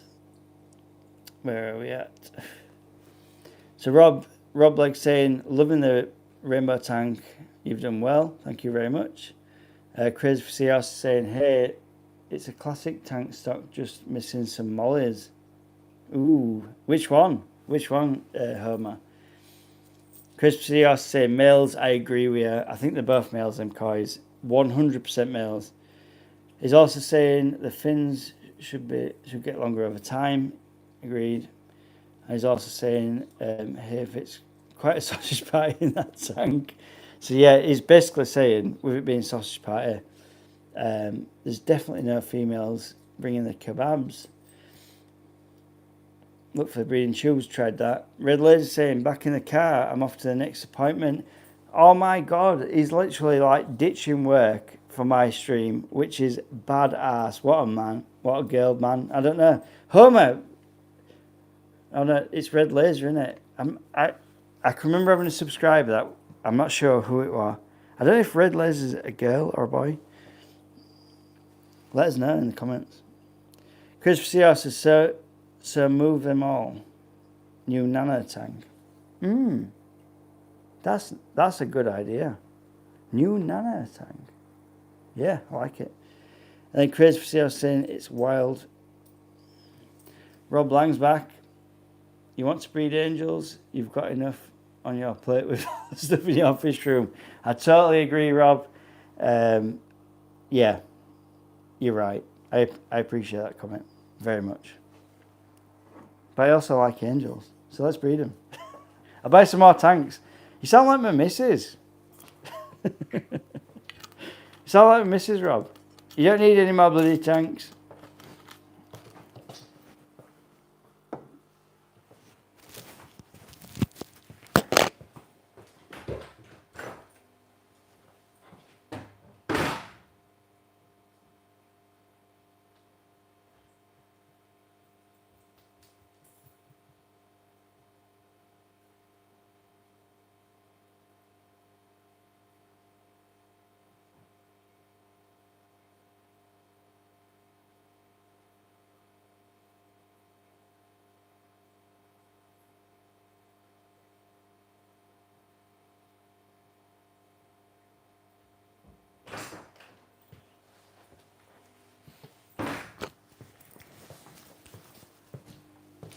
We're just going to grab an intermission, guys. Talk amongst yourselves, and I'll be back in a moment.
We are back in the room, guys. Let's catch up on the comments.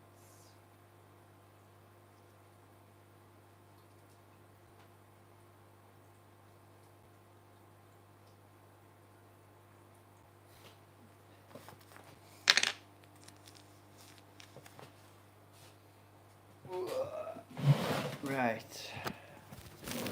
Get the microphone on. Where are we going? I just need to fasten this down a little bit.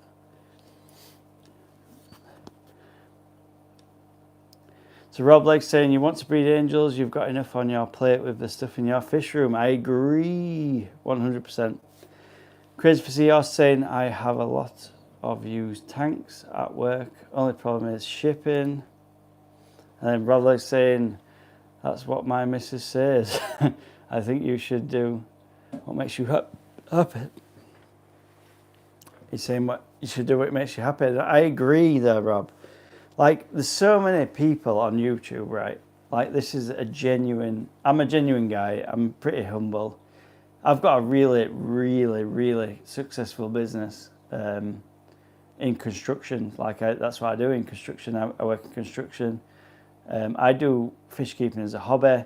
I sell fish because I can't afford. Well, I can afford, but I can't afford, if you know what I mean. Like, if I said to my missus I'm spending £1,000 on my fish room, she'd be pissed. Do you know what I mean? But like, I've got children. We go on holidays and stuff like that. Like, I want my fish room to make money for itself, so I breed fish for that reason. And that it's a good thing to have, like the community. And I've said this earlier on in the live stream, like the community of people is insane. Like, you can have GB Shrimps, awesome at shrimps. Like, you can't beat people like that. There's Keith, Aquatic Fanatics, who's badass at plants. I'm obviously a breeder. I'm like the younger version of Dean's Fish Room, just not as established. And then you've got like Crazy for Seahorses, saltwater stuff. Like, it's so nice to have that like community of people that just want to help everyone. And the people that I've got as moderators, like, you'll see the Blue Spanner coming up on my streams all the time. I always give everyone a chance. Like, in my life, it's been very tough. Like, I'm not going to say a bad childhood, because it wasn't that bad really. But like, I think everyone deserves a chance to show their opinion.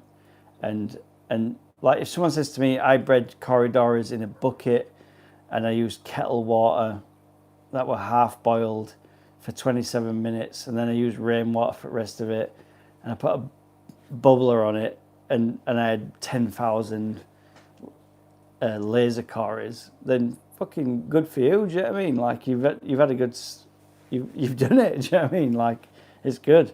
Like, you know, you see like GB Shrimps, who was you know, retired businessman who's built a business from doing what he loves. Like, that's his hobby. But if you look at his fish room, it's immaculate. Like, he spends a lot of time and effort. He knows what he's talking about. He knows about water parameters. He knows about, you know, how much hardness, how much, like, he just knows. And that dedication to something like that is a different level of fish keeping. And that's why I wanted to get, you know, like the Gem Blue Ram. So you guys, if you've been watching my channel for a long time, you'll see that, you know, I've been trying to breed these Gem Blue Rams in this little tank, and I couldn't figure it out, and rah. And I was watching like Keep Fish Simple, I watched Dean's Fish Room, and just looking for little bits, like what do they do extra that I'm not doing. So when I first set up my first breeding tank, I was using like, you know, white plate or whatever. Like, I put a white plate in corner of the tank. So then I watched like Dean Tweedle. It used like the terracotta pots. So I bought some of them, cut them in half with an angle grinder, as you do.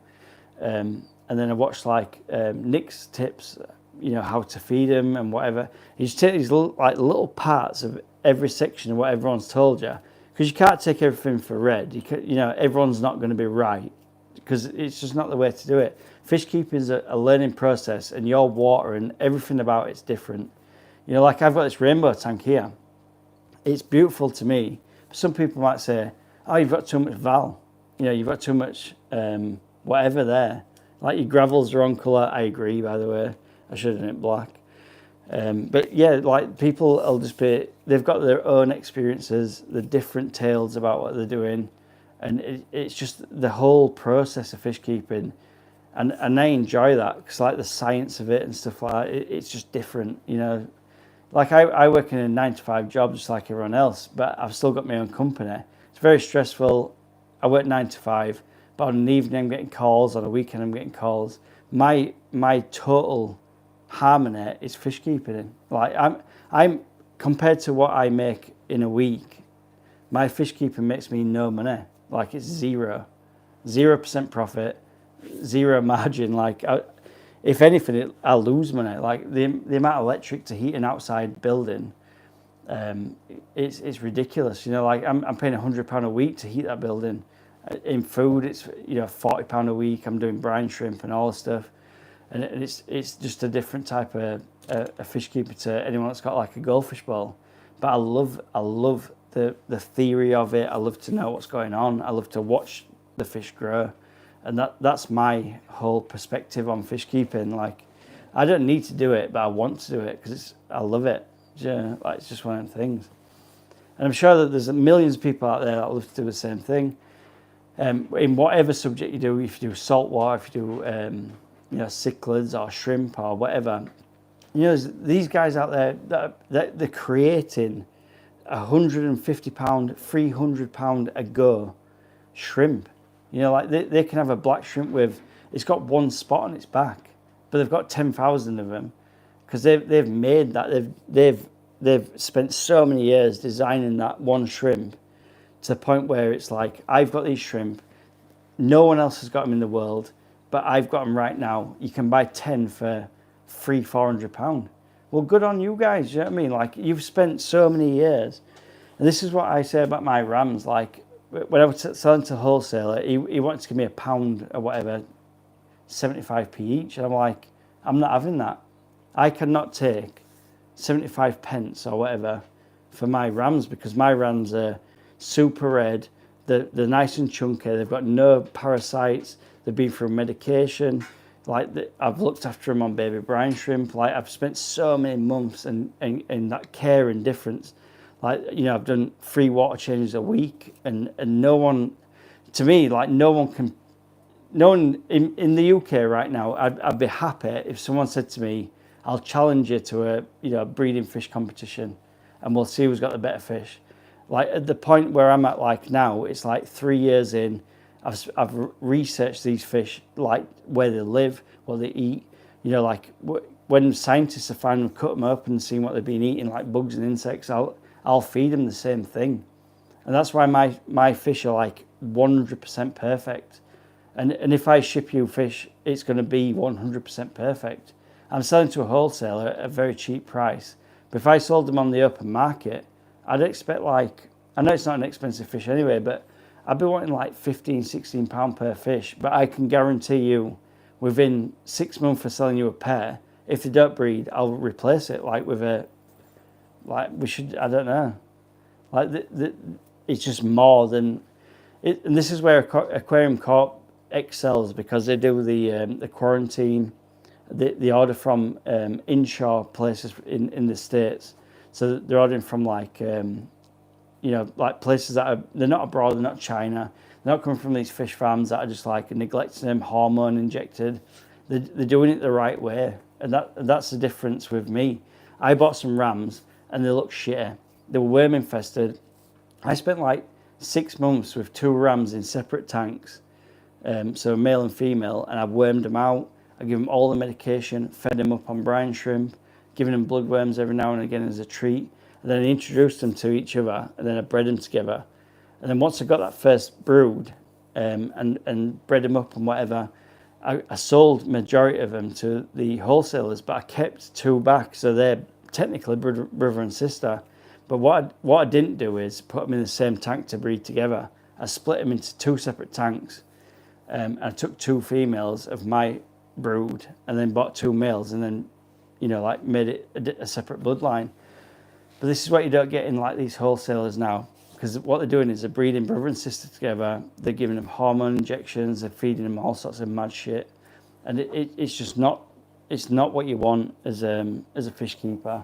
And it's universal, it's worldwide. Like, we can all talk about stuff here, like, any fish that we buy from in the UK, Pets at Home, or I can't remember what it's called now, like PetSmart or whatever in the States, and I don't even know where you're from, like Russia, wherever. There'll always be someone that's doing that same thing, but we've got to pull the majority away from it. And this is what we're doing. Like, when you see like Corey McElroy doing like Dean's Fish Room, the homebred fish, they're perfect in every way. They're really strong, like, breeds of fish, because mixing the genes together or whatever. And there's like Kingfish Simple in Australia. I want to be that guy in the UK. That's what I want to do. Like, I'm not the biggest guy for breeding or whatever, but I want to be the UK channel the one that puts it out there to all the UK channels and says, look, you don't have to go to these places that are imported from China, Japan, Thailand, whatever, Taiwan. We can breed these fish in this homeland. I'm not nothing against these countries, but they're just mixing the genes too much, like they're interbred. Like when I took on these fish, these German blue rams, I had like 9 tanks set up with males and females to mix the species together. So I knew for a fact there were no mixed bloodlines or anything like that. Same when I do my rainbow fish. I mean, look at the rainbow fish colours. Like, you can't get that unless you're in Australia or Papua New Guinea, New Zealand, wherever. You're not finding them like rainbows like that unless you're a breeder or you know what you're doing. So it really gets to me. Like, I'm ranting. But just, if you're breeding fish, just mix up the bloodlines and, you know, take care of what you're doing. Drop a comment, guys. Where are we at here? Robley's saying, that's what, we've done that one. Do you rate pets at home in the UK? So Rob Lake's saying, do I rate pets at home in the UK? Pets at home in the UK is very much for you international viewers, mainly the US. That's my main watch people. It's very much PetSmart.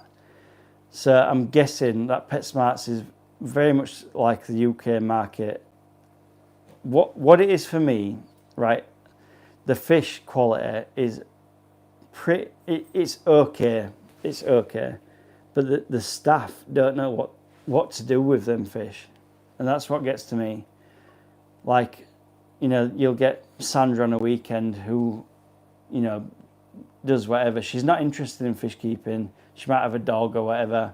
And I think they need a very much focal point on the fish keeping. You know, like, employ someone that's got not fish keeping knowledge, but is interested in aquatic pets. You know, like, if you interview someone and say, you know, what pets would you like to keep? Well, I'd love a hamster and a dog. Then obviously he's not suitable, or her is not suitable for keeping fish, because they're not interested in that hobby.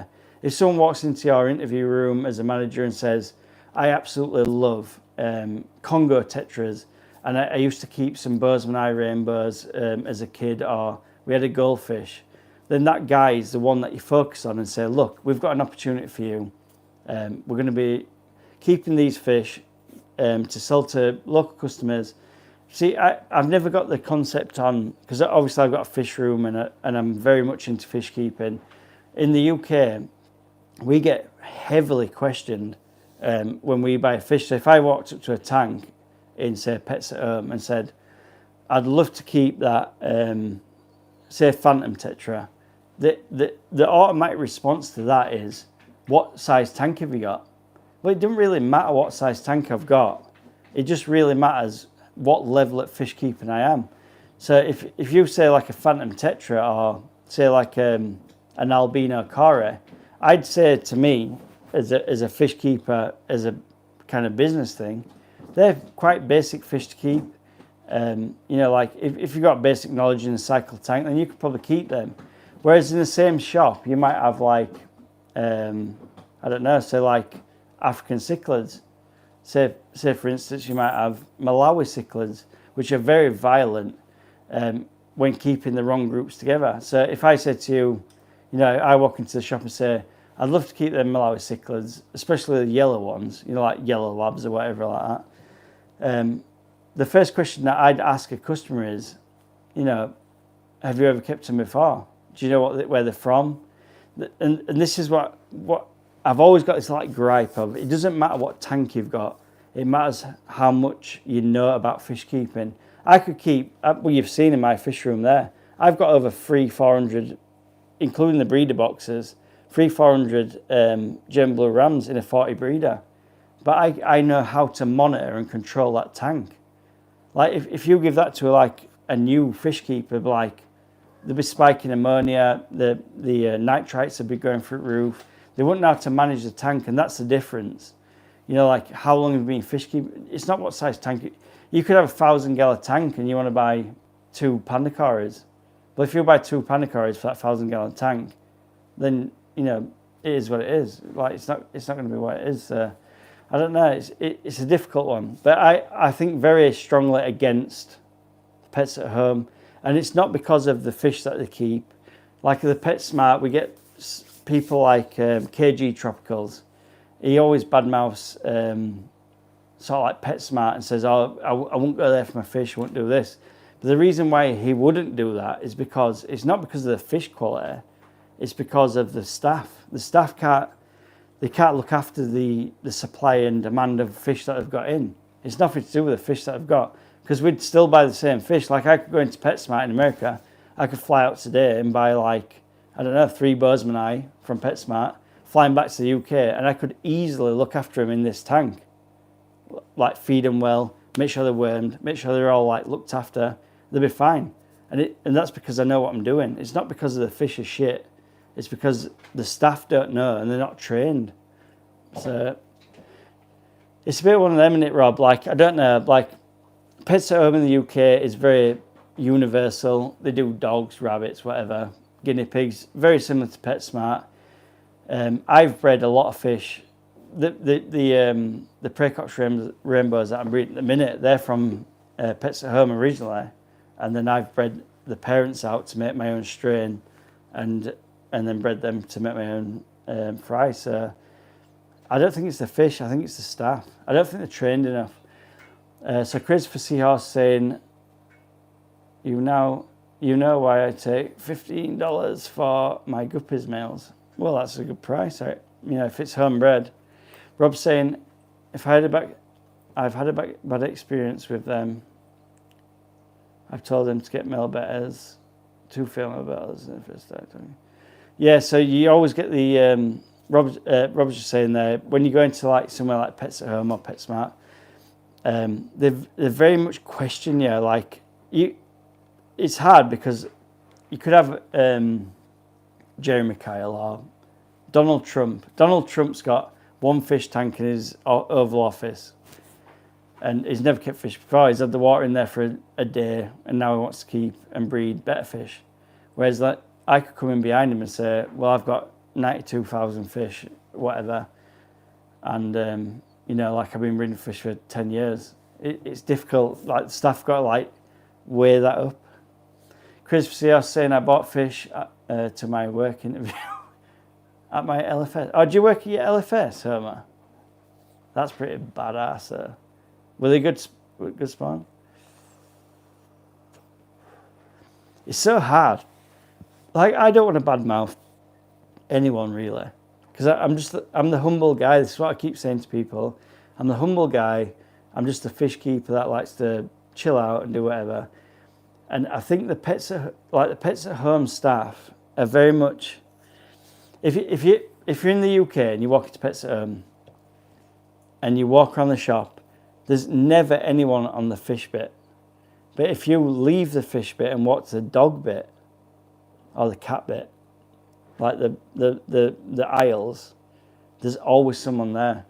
And that's because they take priority as pets in the UK. It might be the same in the US, Canada, wherever you are in the world, Austria.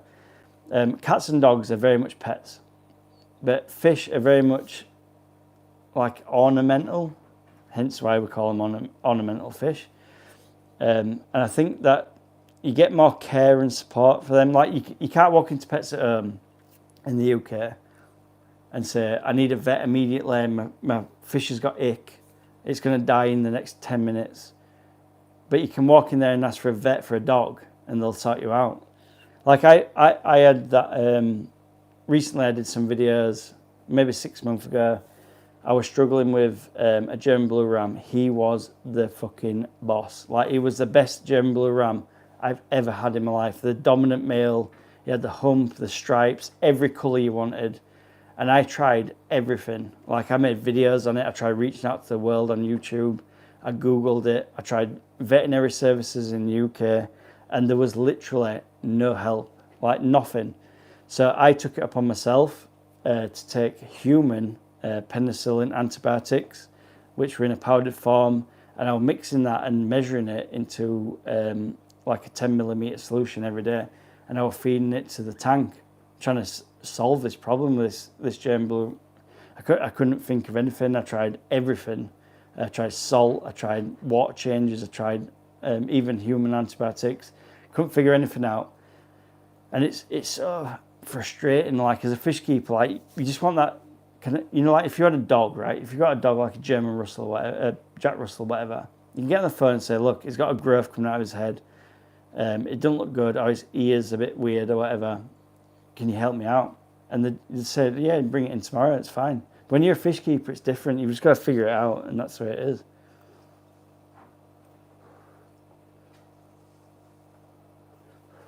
So we've done 213 minutes. We need some more comments, some more likes, and some more love, guys. Got 6 people in chat. It's been an absolutely awesome day. I knew we were going to live stream all day and just try and pull in some real fish keepers. So keep it on, guys. And even if you go to work or whatever you're going to do, just leave it in the background. Just keep us going, guys. That's awesome. Like Red Laser. You're going in between like job stay and just keep us on that stream. Good man, good man.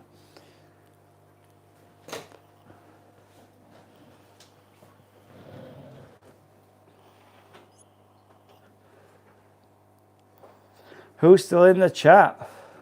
Drop a comment, just say hi. That'd be awesome. Just so I know who's in. I usually make most of my guys moderators. I give you all a chance to have a go at being moderator and stuff. I've got some real good people in this in these live streams. So if you guys want to be a moderator, just leave a hi in the comment section below, and I'll make you a moderator. No problem.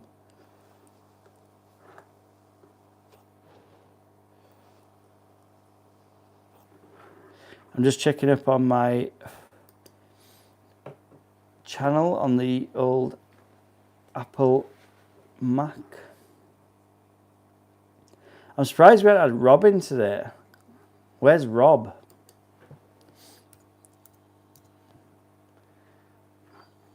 Oh, we haven't had Keith either. I reckon they're both at work. But they'll probably drop in around 5 o'clock at 2:30 p.m. in the UK. Chat amongst yourselves, guys. So, Crazy for Seahorses, or AKA Homer, who's absolutely awesome. I think you're like 1 or 2 on the mods list as well, because you're badass. You have to find the right vet. Good luck with that. The only thing is, fish vets relate to carp. Yeah, I get that as well. So they're very much freshwater fish. And that's the problem. You know, like we don't get no... it's so frustrating. Like I had the perfect German blue ram, and he died for no reason because I couldn't take it to a vet. I would have paid £500, you know, like $700, whatever it took to make him happy. And I just couldn't get the help. I actually got an Instagram message off a girl. I can't remember her name now. I think she's called Jade, and she was in the Netherlands or somewhere, Poland maybe. And she was studying zoology, so like pet vets, and she was specialising in aquatic life. And she kind of guided me through a little bit of stuff, mainly the salt route. So give salt to freshwater fish and give freshwater to saltwater fish. And you just want that. Like by the time we'd figured it all out, like my German blue ram had died, which were a real shame. But let me know what you guys are keeping anyway. I'm going to get a charger because my phone is dying. I want to keep this live stream going till at least 5 p.m. UK time. So I'm going to grab a charger quickly. Just dipping out to the fish room.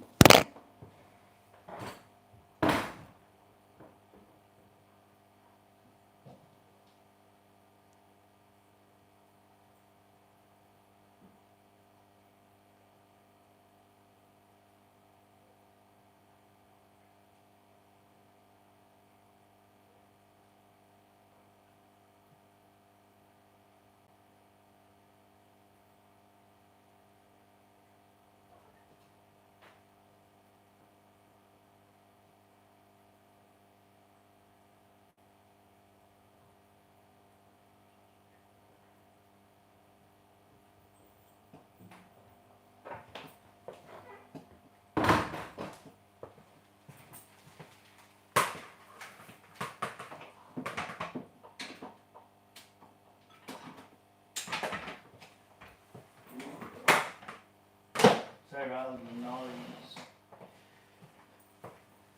Right, guys, I've got the extension cord. I just need to get the charger itself. And I've lost my keys as usual, and my partner would tell you that I'm useless.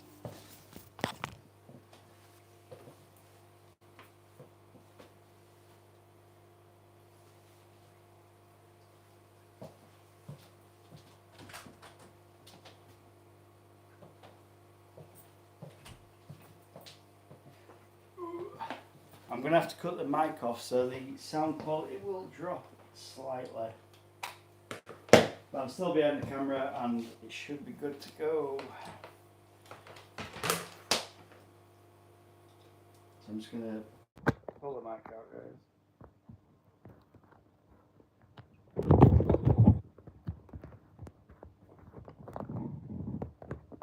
There we go. So hopefully you can still hear me. I've had to disconnect my mic to put the charger in. Hopefully we've got power now. So yeah. If you want to talk about subject-wise or breeding matters, guys, then let me know. Rob just saying, what do you do? Do you say? Oh, it keeps going off. So, Rob Lakes is saying, what do you do if you see a schooling fish like a ribbon-nosed tetra, and one doesn't seem to suit? They seem to stay away from the pack. So what I mean, it's hard to say, Rob, because you're probably as much on fish keeping as I am at this point. The thing is, if you're breeding like corridoras are not the easiest fish to breed. Like if you look at the grand scheme of things, platies, guppies, all that stuff is fairly easy.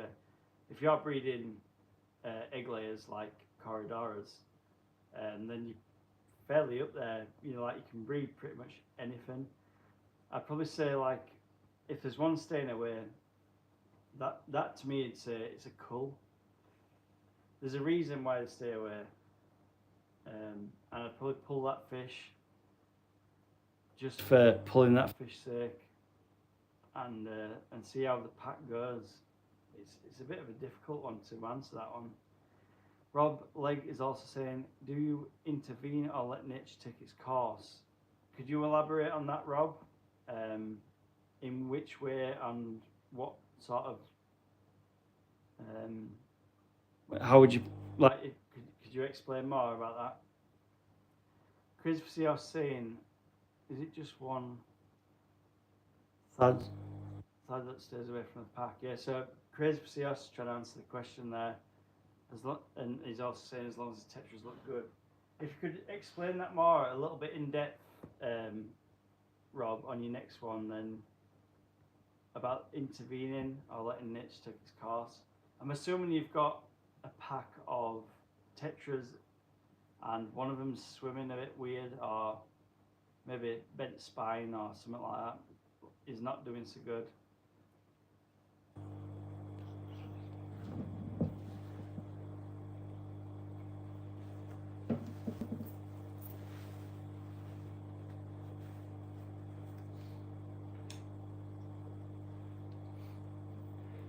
See, I get that sometimes with the rams and the rainbows. Every now and again, you'll get this like real. I call it, Dean Tweedle mentioned this one name once, and he calls them belly sliders, and I've like adopted that name.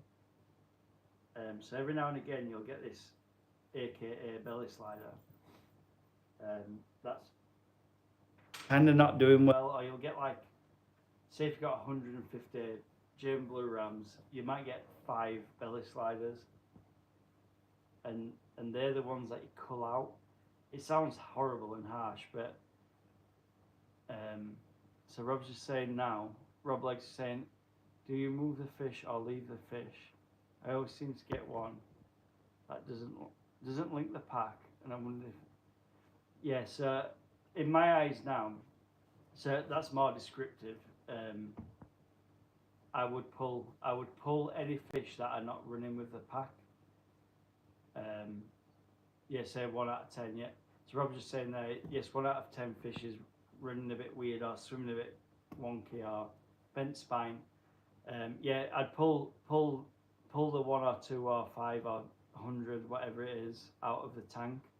Because if you're breeding fish as a whole, is this like a breeding, like, explain more, Rob, is this like a breeding pack, or is it like your planted tank, or like, is it just you've seen it in a fish shop or whatever? Like, if it's your breeding pack, I would definitely pull anything that's a bit weird or wonky. You can keep them, like, you know, I've got corridors in this tank here that were, you know, they want the best for selling, so I just kept them. You know, you have to like kill them or all like that. You know, you can just keep them. Like, I've got probably 15 corridors in here that I've got one barbel or half an eye, or the tail's a little bit weird, or I just keep them. Like, there's some corridors there, look, like you can see them.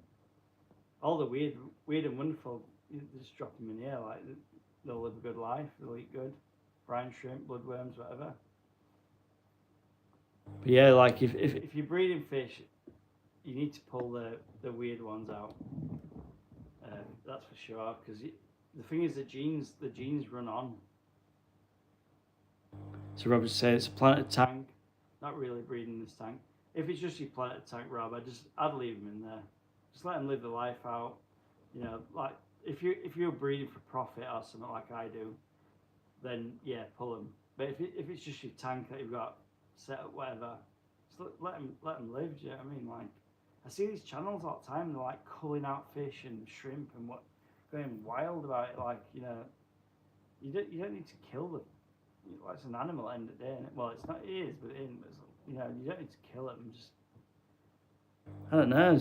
I just keep them all in here. They're happy as Larry. You know, they'll live their life. They won't live as long as many fish. You know, like if I've got a bozeman, it's got one eye. It's gonna get beat down by the 5 that are in here, isn't it? You know. Chris Cios said every breed needs a few big fish. I agree with you, Homer. So there has been a few fish that have visited the Oscar tank to try and escape the inevitable, but it is be all and end all nature by it. You know, like, I get what you're saying. Like, I've got the big fish, the Oscars, and sometimes there's been the odd few that have visited the Oscar tank. Rob Legg saying I would never just kill a fish. No, I wouldn't ever say you would, Rob. If you're doing a breeding project, pull the weird and wonderful. Like, you'll never sell them, and someone that knows, like I said to you, you know, I'm 4 years into this like research project and whatever. I've been doing it for 4 years, and I've concentrated my efforts into the German blue ram. But I've also seen some really weird stuff. Like I bred a super red. Well, no, I bred a German blue ram with a gold ram, and after breeding them, I got loads of like gold rams out of it. But one of them were like just white, just like totally white. And so I said to my mate when he came over to buy the fish, I'm like, "Do you want the white one?" He's like, "No, that's a weird fish." So I ended up keeping it, and I kept it for, you know, probably 2 years or whatever. But it was never going to sell. I didn't really want it, but I still kept it in my big tank. You know, like I just drop it in, and if it dies, it dies. It's what it is. Yeah, it is what it is.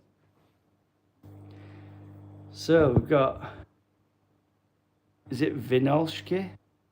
Hey Vinolski, good morning all. Vinolski, is it Vinolski? Am I saying that right? Am I saying it wrong? I'm definitely saying it wrong. Where in the world are you at if it's good morning? Because it's like, you must be at Australia, because it's like 2 in the afternoon.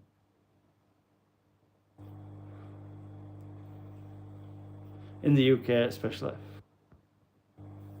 Is it Vinolski? Have you got a normal name like David, Tom, Paul? California, USA, nice. The most southern I've been to the US is I've been to Florida, went to Orlando, because I'm British, obviously. So we went to the Disneyland, and I've also been to the Cape Canaveral rocket thing, whatever it is, Orlando, where the rockets are. Never been to Cali though. Cali looks badass. I love to do the West Coast. West Coast looks nice. I'm gonna do this, right? So obviously me and my partner's got children. I've got a business. My partner's a nurse. She does dental stuff. So she's a dental nurse basically, and we've got children. So once the children grow up, I think we should just. I think we're gonna sell everything, like the house, the cars, all the tanks, everything. Just like sell it all, and just fly into the States and buy a camper van, and do like a work visa for like 3 years and just travel. That'd be badass. Like I'd love to do that. But I want to do it in Oz as well because my sister lives in Oz. You've probably seen that before in past live streams, but like I want to do Australia. I want to do America. Like I love to do Route 66 on a Harley. I'm not the tallest guy. I'm like 5'11". Harley's big. I want to do it. Do you know what I mean? Like I love American cars. I've been trying to buy an F-150 in the UK for like 4 years now, but it's so expensive. Like an F-150 in America, you can find it in like, I don't know, Ohio or whatever, for like $200. You try and buy an F-150 that's rusty as hell in the UK, you're talking like 30 grand, 40 grand. Like I've been trying to buy one for years, like an F-150 or a Chevy C10, something like that. Something badass but farm. Do you know what I mean? Like I love that shit. If you ever notice when I do the fish room tours, I've got all the like things at the back of the fish room, you know, like the mechanic stuff. Because my love after fish keeping is cars. I've got like a BMW 5 Series. I can show you that if you want. It's an old school badass diesel, but it's fast. It's good. We should do that. Should we show the cars? Show the cars. Oh, gone black. Right, so I drive this as my daily car. It's an old smoky BMW. It's a German. Whoa. So just drive this.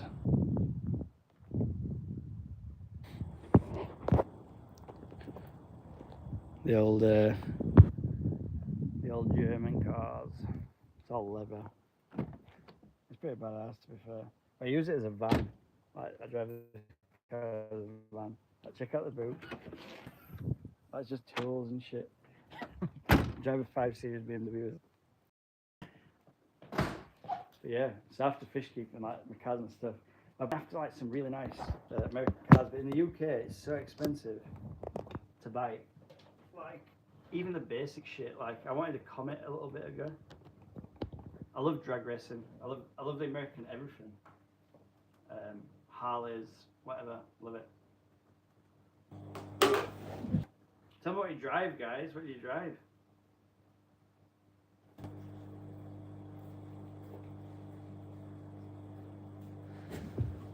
Crazy for Seahorse saying. Oh, so many comments. Crazy for Seahorse saying. So camper tank.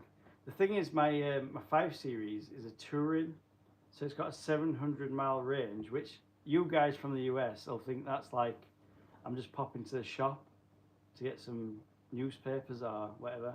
But to us in the UK, that's like I can drive to the top of the country and back down to the bottom.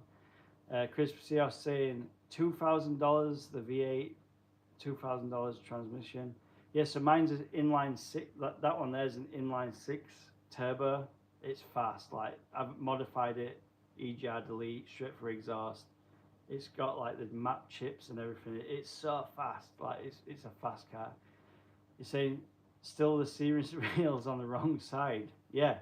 So yeah, for you guys, the steering wheel's on the wrong side. What I've always wanted to know as well, are the pedals different? Like my car's on the right hand side steering. So if I'm sat in my car, right hand side steering, the accelerator's on the right then the brake in the middle, then the clutch on the left. Is it different in the US? Like, is it accelerator on the left, brake in the middle, clutch on the right? Because that'd be really fucked up. Robert Legg saying, thanks for the advice. No problem, my guy. Crazy for Seahorse saying, no. I'm guessing you're saying that the accelerator's always on the right. And then are you stick or are you auto? Are you stick shift? Because that's a 6-speed. I know you guys in the States don't know how to drive stick shift. I'm going to start a debate. Can you drive stick or not? Same pedals. Do you drive auto or do you drive manual?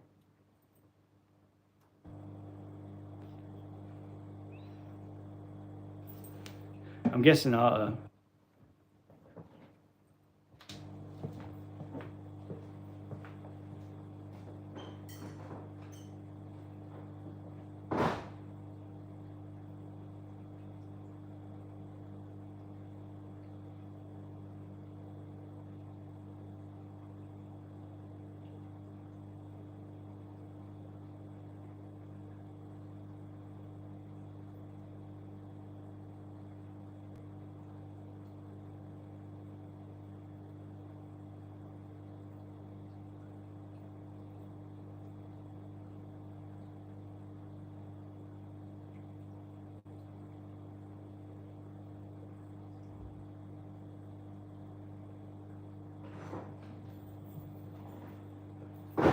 We are back.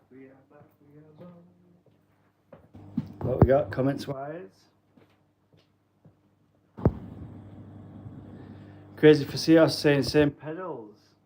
Yep, Australia. And automatic is rare. My sister's got an automatic. She lives in Australia. Austria, sorry. My sister lives in Australia, not Austria. And except for cars that I can't afford. I'm sure you've got loads of money. Yeah, so do you get German cars cheap? Because I'd like to know that. Like a German car in England, in the UK, like my BMW 5 Series there, it's like I don't know, 7 grand, 8 grand. And it's an old one too, it's not even cheap. But because of the spec, it's got like heated seats and climate control and all that stuff. Sat nav.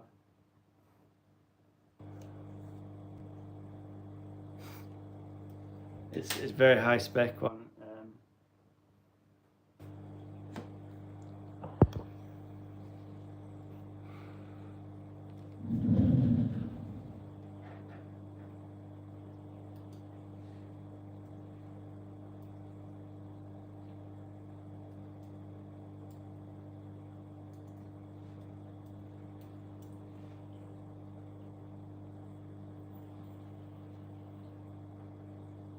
New subscriber, Lorraine. I'm just at my PC, whoever that was. Trying to work out. We've done 236 minutes. Divided by 60. 3.9 hours we've done on this live stream. And I've only got 10 likes. I can't believe you guys are liking that. So Crazy for Seahorse saying, nah, bought 6 Seahorses for 770. That's some crazy amount of euros. Crazy amount of euros.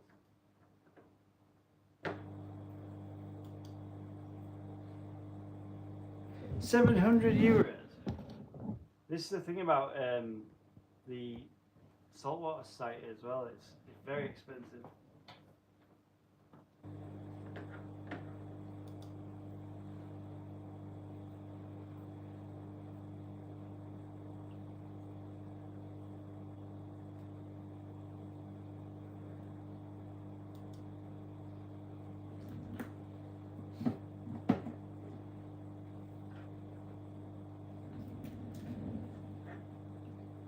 So I'm just looking at the analytics for the live stream, and we've got 5 current viewers, 1 chat rate, and 88 viewers total, and 13 minutes average view time, which is awesome.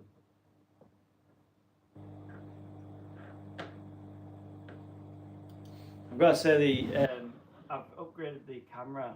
I know the mic's off at the minute, so the sound's probably a bit pants, but the visuals looking real good. Look at these. We'll have a look at these Bose Marnies.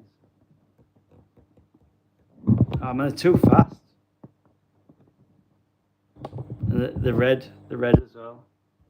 Anyone that's into rainbow fish know that they're absolutely stunning. I want to know if anybody knows. Where is it now?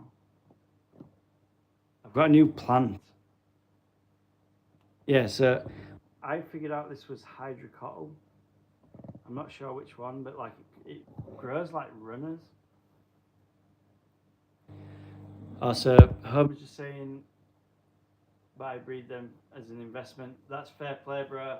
Take that. Look after yourself with your invest. That's what I do. You can. The fish room costs a lot of money to run, but if you can invest money into it, then do as you do. Enjoy it. And that's what I've got my own business, as like I keep saying all the time. But I'm not happy. Like I work in construction. 5 days a week, pay for the bills and whatever. But I'm not happy doing that. I want to do fish keeping. I want to open my own store. I'd love to do like YouTube, aquascaping, whatever. But it's just impossible. Like I can't get. If I could just make like a little bit of money from it, then I'd be so happy, and I'd probably make a living out of it. To be fair, but I need you guys' support. Like I need you guys to like my videos and watch them, and when you put one of my videos on, just watch it to the end. Even if you don't like it, just watch it to the end. And I'm just trying to get as soon as I get to 1,000, I'll be happy.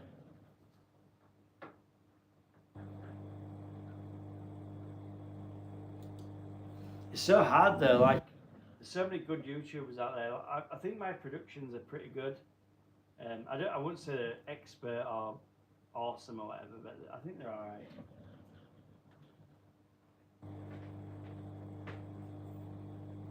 Yeah, so crazy for seahorses saying learn to raise them is the benefit of keeping them. I agree totally, and this is why when I got into the German blue rams, I know I keep going back to that because that one, like, if you watch my channel and stuff, that was my nemesis like for so long. I couldn't keep them. I couldn't keep them alive. It was so hard. Once you learn that. What they need, like the basics. Like for German blue rams, the hot water, 80 plus Fahrenheit, massive amounts of food, mega water changes. Once you've got that like grasp on what you're doing, it's just rewarding. When I ring up the guy from the wholesalers and say I've got 400 German blue rams, I'm proper like proud of what I've achieved.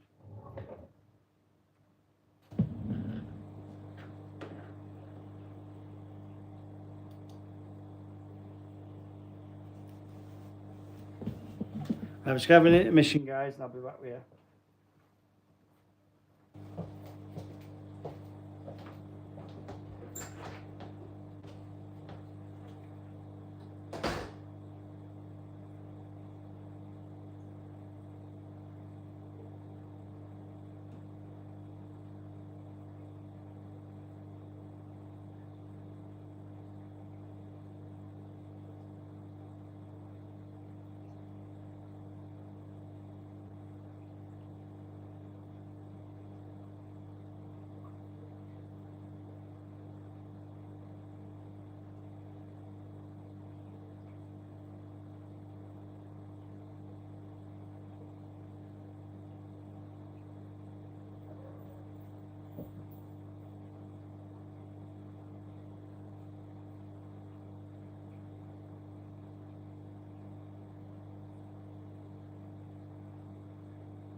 Welcome, welcome, welcome.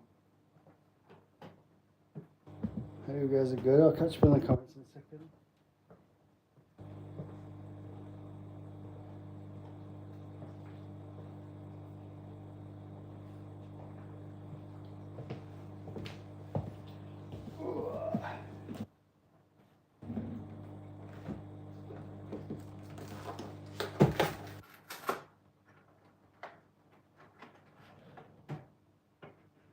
Been streaming for like 4 hours ish.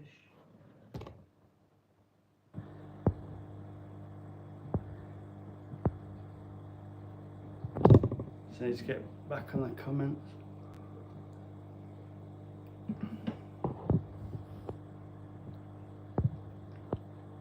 When I sell some offspring, so crazy for you're saying, when I sell some offspring, I'm the plus. Yeah, you're in the plus, yeah, I get that.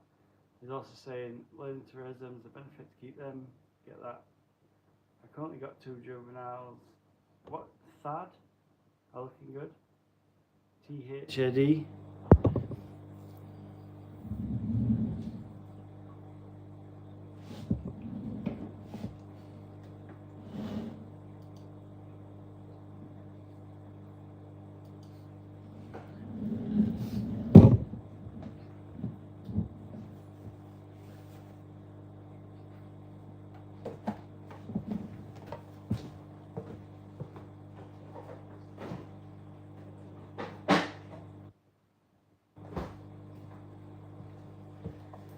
I hope you're all enjoying the live stream. I'm just going to cut you off for 30 seconds. We're back. Sorry about that, guys. We're using the iPhone Find for my keys. Just can't find it anywhere.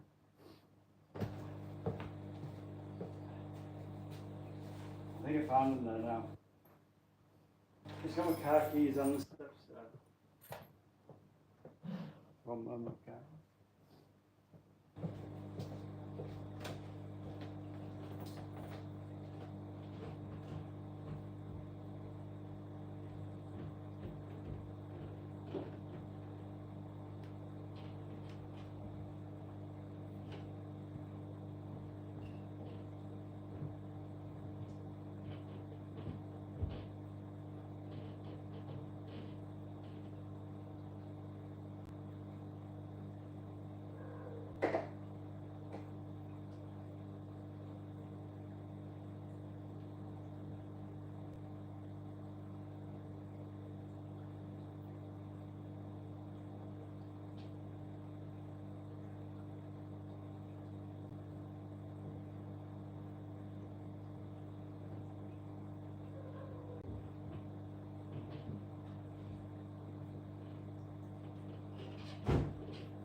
Right, I'm back. What's going on? Everyone's gone. It's crazy for Seahorse saying I've currently got 2 juveniles. Thad are looking good. Is that like the Frias and that? I feed 4 to 10 times per day. Wow, that's insane. I thought I'd had more likes, to be fair. No one wants to like the channel. Been currently streaming for 3 hours solid.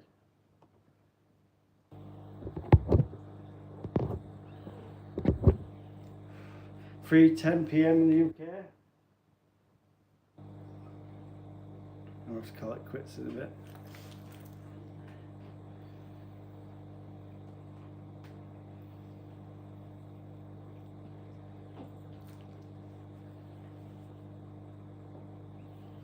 What is going on? Drop a comment in the comment section below if you want to talk about something, or we can talk about whatever.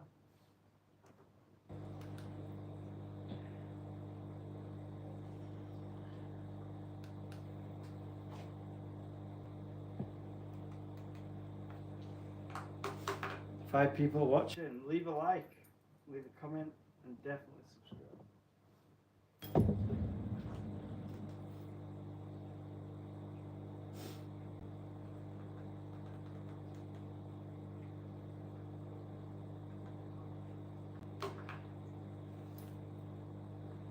Who else is breeding?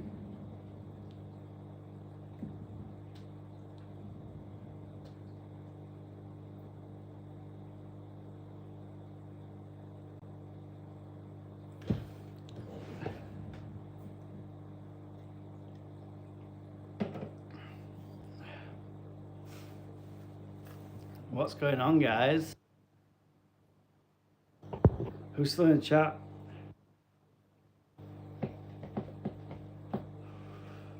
This is a fish related show. So if you want to drop a comment down, we'll talk about some fish keeping or breeding, whichever. Drop a like if you want to like. If you don't, then don't. Talk about a Haiger heater in the back.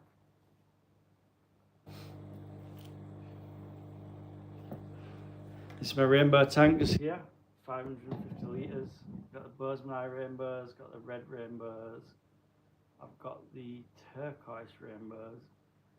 2 Ultim Angels, and we've got Piscogramma agassizii, Cockatoides, and they're all doing real good. We've also got the bronze cories and the panda cories, I think.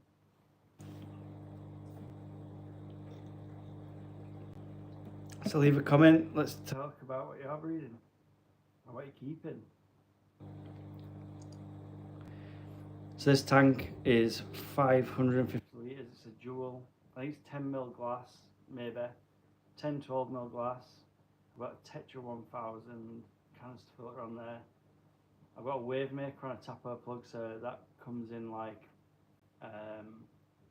once every hour, so it just blasts a bit of circulation around. I've got a Haiger 300-watt heater at the back there. It's doing pretty nice, like it's really balanced. I've got the Tiger Lurts in there. I've got another Lurts plant, but I can't remember the name of it. The just here, the friend lily pads up. We've got the Jungle Val, Normal Val, type of Spiky Val, I'm not sure what that's called. We've got the Cryptocornea willisii. I think it's called the Hydrocotyle Japan, just down here in the corner. This one's Ludwigia plustris, I'm not sure. And then we've got the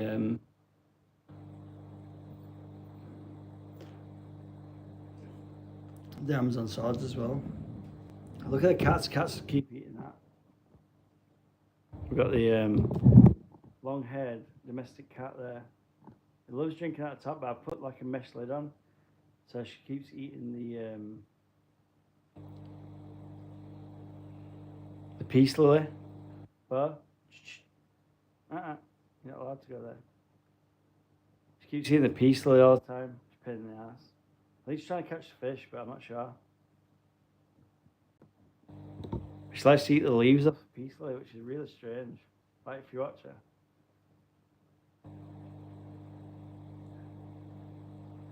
Like she's trying to get the leaves off the peace lily. It's just a random cat thing.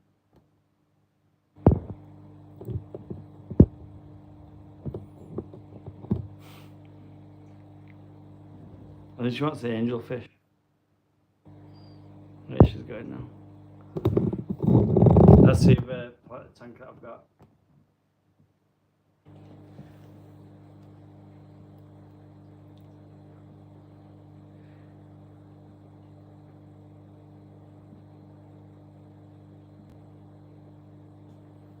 So glad you guys joined in. 7 watching, 10 likes. I expected more likes, I'll be honest. More subscribers too.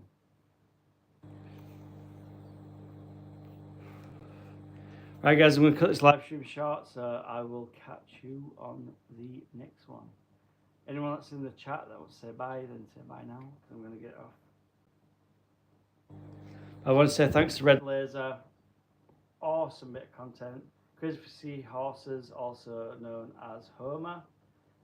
William, awesome guy. Check out his channel. There's Glenn from GB Shrimps, awesome dude too. Rob Legg, good guy. So I'll catch you all in a bit.